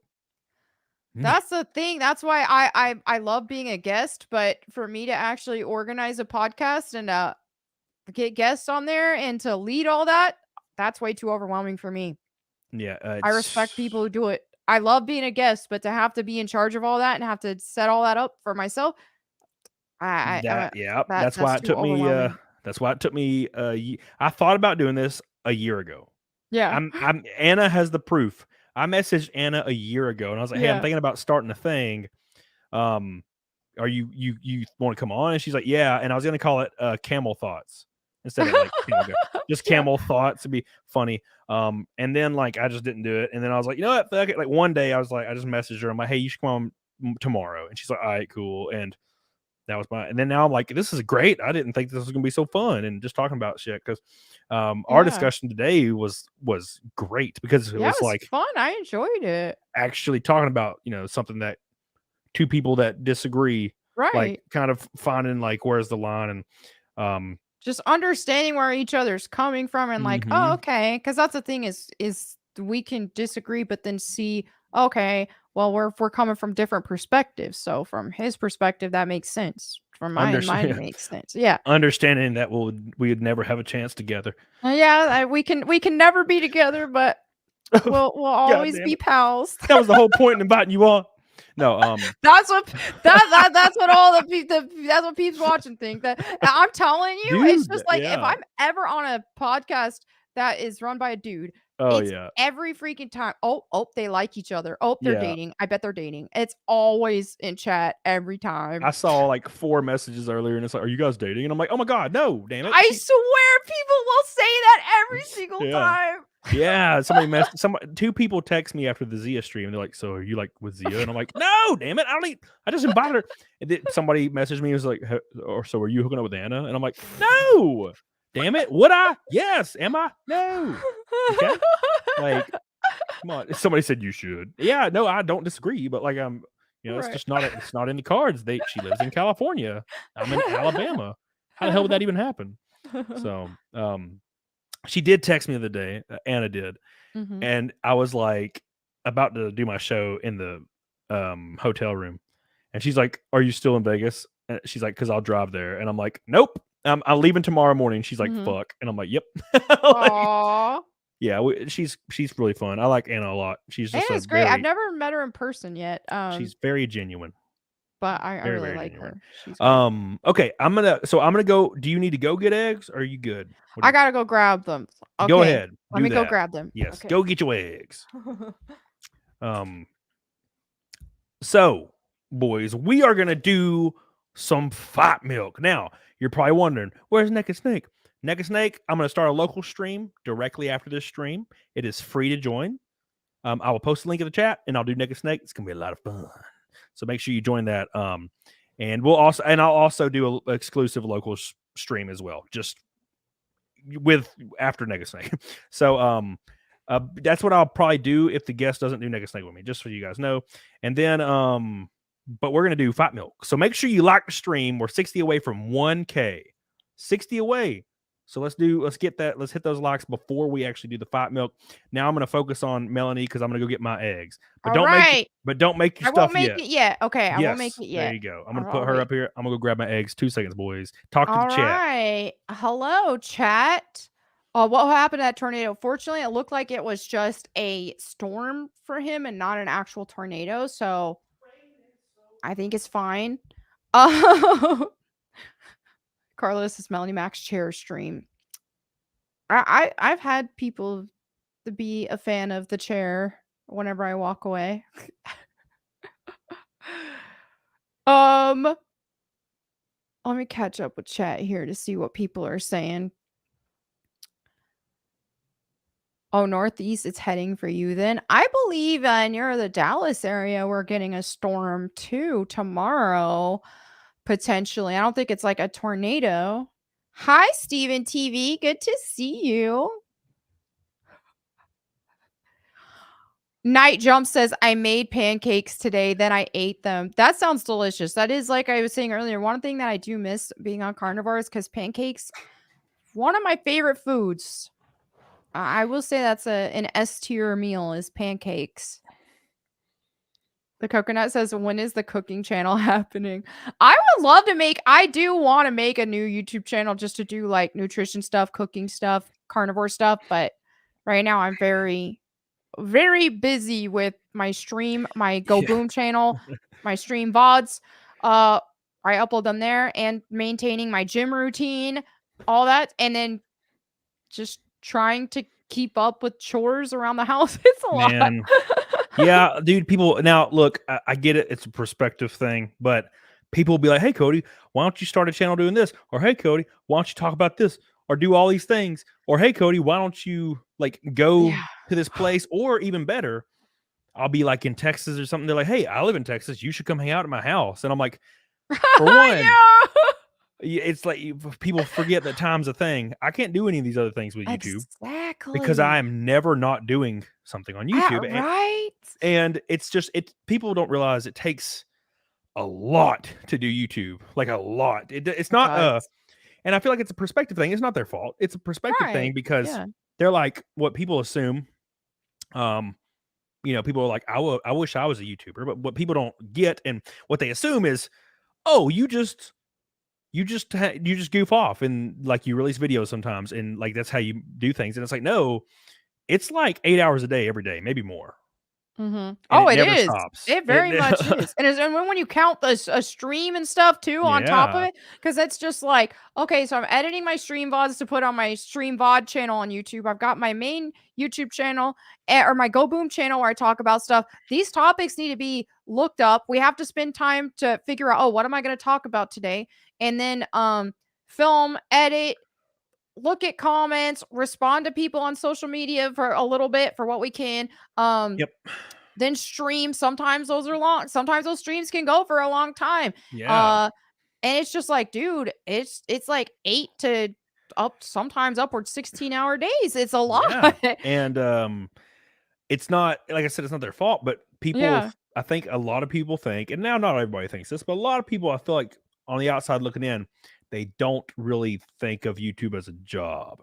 They don't. And it is so job. It's always on. Like, and you don't take vacations. When you do take vacations, when I went to Vegas, I had 2 videos scheduled and I still did a live stream in Vegas. And I was planning on doing 2, but I got real drunk. But like it never stops. And if I did, let's say, Melanie, you're like, you know what? I'm tired. I'm burnt out. I'm going to take a month off YouTube. So this is what's going to happen. And you already know. So your revenue, which is $8,000 this month, is now $126 next month. And then also, when you post your next video, the algorithm's gonna be like, "Oh, Melanie, we thought you quit. Therefore, you're getting no recommendations." So now your channel's dead. And it's like, because people are always saying, "Cody, you seem like you're just tired. You should take like a few weeks off." And I'm like, man, I wish it worked like that. It doesn't work like that because you'll lose everything. It will kill your channel. And also, it's just like, okay, still got to pay bills and stuff. So it's just like, I really don't want to have just a really weak month financially. It's just, it's a lot. Oh, it's like, can't you just take a month off? And it's like, how about you take a month off of your job? And they're like, well, I can't do that. I can't pay my mortgage. And it's like, you just answered your own question. That's the whole point. Anthony Hines says, hey, Cody and Melanie, I recently started a YouTube channel called Addicted Ace and have thought about streaming as well. What is a better platform, Twitch or Kick? What the hell's Kick? I don't even know what Kick is. I think it's new. My advice to anybody who's brand new to streaming and wants to do it, use those multi-streaming websites. Stream on all of them. Every single thing you can possibly stream on all of them. And then once you grow enough on one, maybe one of them will take off. Then you can figure out which one you want to stick to. Yep. And if I could give any advice to people that want to be a creator, you're going to be doing it for a very long period of time with no recognition. Yep. I mean, it might never take off like in that way. It was 6 months for me. I was putting shit up every single day for 6 months, and there was no one watching it. Like, I was doing it basically for shits and giggles, and I finally quit. I was like, I can't do this anymore. My job, I have to do, I'm working full time while I'm doing this. So I'm like, well, my job's getting stressful, so I'm not going to do it. And somehow, right when I stopped uploading to YouTube, it exploded overnight. Wow. So I was like, I guess I'll continue. So I never stopped, really. I just came back to YouTube and kept it going. And but that's not always what happens. Now, it does take a long period of time for the algorithm to even recognize you exist. There's just too many things that go into it. And also the unfortunate truth for a lot of people, and it's a very harsh truth, you may not have the personality for it. Right. Because I've watched some people and they're like, man, I've been trying for years and I just can't grow. And I'll go watch them. And they don't have the personality for it. It's like jarring. That's true. So there's just and I've seen some people who they love to entertain and they might have a lot of extroverted energy and like I can do this for days and they can do the consistency part, no problem. But maybe they're just like obsessed with themselves and they think everybody else will be because they are. And I've seen that happen to where they feel almost entitled to, oh, well, but I was made for this. I'm supposed to do this. I should have more viewers. I don't deserve this low of viewers. And I see people like that who get stuck in a rut because they can't take a step back and figure out what they're doing wrong.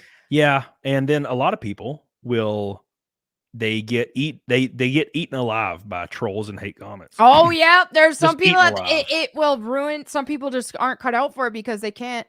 And I think the thing is sometimes the hate comments can get to anybody, but it's just a matter of, can you keep pressing on? And as a whole, for 95% of the time, can you like not sweat it? People don't realize though, there's a lot of people who aren't built for it. Yep. They're not. Yeah, and the issue is, like, I'll go to a small channel and, like, you know, because I don't have any, dude. There's a few small channels that I've seen that have kick-ass content, and I'll be watching and I'll go to the comments and they will reply to every single hate comment, like trying to be like fighty and witty. And I'm like, bro, when a creator responds to a hate comment, they look weak. Yep. That's one thing that that was the one thing I've worked on more, because I wouldn't so much, not with everybody, but there's some people who would leave a hate comment and you think in your head, oh, what they got it. They'll say something mean that's not even true. And so let me correct them because that's not true. But the thing is most of the time they know it isn't true.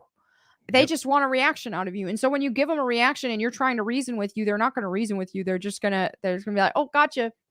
Got you to notice me. Yeah, they'll like, they used to call me fat all the time for some reason.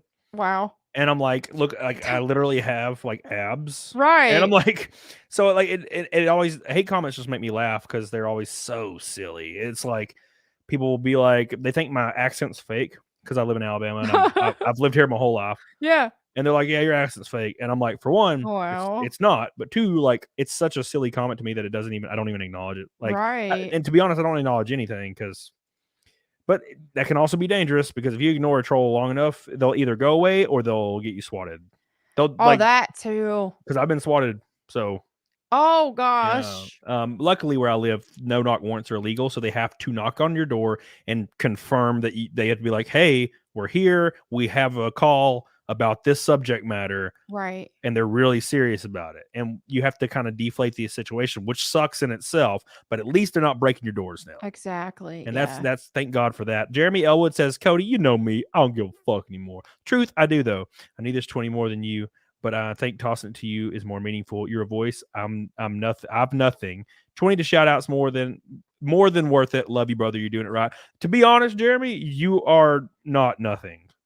I'm just a redneck guy on the internet, and you matter easily as much, if not more than me. But I do appreciate your orange boy, and I love you, Jeremy. And thank you. This I don't think creators are more special than anybody else. Now, granted, like, can I reach more people with like talking about a subject matter that's serious? Yeah, sure. But that doesn't mean that I'm or Melanie or anybody's more important than you in any way, shape, or form. Right. Except for Carlos Morales in my chat. He's an asshole. All right, boys, let's do this. We're 40 likes away from 1,000, but we'll hit it here in a second. Oh, come on. We got to hit that 1,000 likes. So we're going to do some fight milks real quick, and then I'm going to jump over to locals. It's blue. It's blue, so y'all see there's actual G Fuel in here. Actual G Fuel. Oh, my God. All right. And then I'll create a locals after this, and then we'll do some more stuff. So New Hope. Did you just say New Hope? I'm from New Hope, old man Gimp. Come on, dude. All right, here we go. Here's my glass. I'm gonna go ahead and start. Well, actually, I'll spill it everywhere if I don't. I always spill egg juice on me. Yeah, I'm scared I'm gonna spill it, but I want to show that I'm actually cracking the egg in here. Dude, everybody has those brown eggs, man. Yep. Flawed had those brown eggs. I have the basic ass bitch ones. I don't know the difference though, like between the white eggs and the. Ooh, God, it was slimy. The brown eggs. I do put a little bit of rum in mine. Okay. To keep with the tradition. Ooh. It is really gross, but it's totally worth it.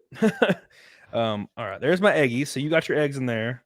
Yeah, I got my eggs in my blue G Fuel. Oh, it see how much it raised? It raised it. So you all right, now, well, actually, let me get my milk. Where's it? All right. The rule is, now, nothing bad will happen if you don't do this, but the rule is you got to kill it. Okay.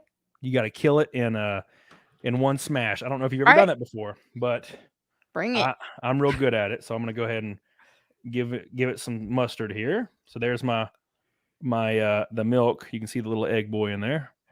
And then I'm gonna add a little bit of rum on top. Okay. It's 1 ml from Melanie. So my old roommate, she had a YouTube channel that was pretty big. And then she gave it up because she got a real job. But good for her. yeah, she's making yeah, well, she just she didn't want to devote her entire life to it, and I get it. I get it. I get it because But it's a lot. and she's talented in many other ways than just being a funny guy. So she did it. But she used to do Fight Milk as well. On her streams, and dude, she was real good at it, and she's like a 4'11" little 90-pound thing. So if she can do it, you can do it. I got this. Here's it's Sailor Jerry. It is low hanging shelf shit, but I still kind of like it. So we're gonna do that. Hey, it's Ashley. What's up, baby? Coming in with that orange boy. Man, we're still climbing here. For the hype of the Fight Milk. That's it. No, okay. That's about 1.5 ounces, 1.7. I just saw you on Nina's show. Wait, who? Melanie or me? I definitely was not on Nina's I haven't show. been on in like a month or so. I'm going back on Nina's show sometime next week though. Nina's gonna be on my show. Oh, I love Nina. Next Saturday. Nice. Critical Drinker hasn't told me yet. Gary Nerdrotic will be on my show probably in 2 weeks. Nice. Let's see if he'll do Fight Milk. He's like, dude, I'm a millionaire. I ain't doing your butch ass Fight Milk. So, all right. So I got the Fight Milk. You got the Fight Milk. Here's what we're gonna do. We are 18 likes away from 1K. I'm gonna turn the music on. It's the Fight Hit Milk that music. like button. Let's get 1,000. You're gonna know what the music is here in a second. Okay. So let's make sure everybody can hear it because I always fuck up. Very appropriate music, by the way. Very appropriate. Let me know if you can hear it. Can you hear it, Melanie? I hear it. Okay, can everybody in the chat hear the music? Waiting for them to respond. Here we go. Come on, bitches. Yep. All right, cool. I messed it up last time, and everybody was like, what the fuck? Didn't hear nothing. Carrie doesn't drink. Too bad. Too bad. All right, as soon as the kick drums Tell come Gary in. to do G Fuel version like I did. G Fuel and eggs. As soon as the kick drums come in and the music starts, the double bass kick drum. We're gonna kick it down it. Just be brave. Open the throat up and just. All right. It's coming in 16 bars after these. 16 bars.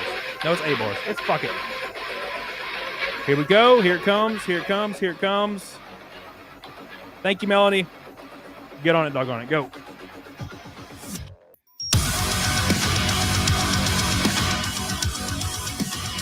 Ooh. Ooh. Keep going. You got this. I believe in you.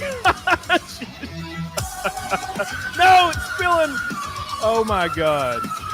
Woo. Beautiful. There you go. See, she did better than Nick Ricada.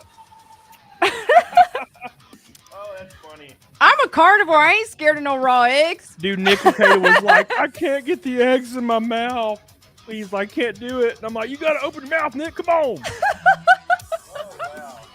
She did spill it a little, so that's going to be... I ate the eggs, though. I spilled a little G Fuel, but it wasn't a lot. It's going to be... That's going to be... As you can see, there's no egg on me. I drank the eggs. I can already see the screenshots coming.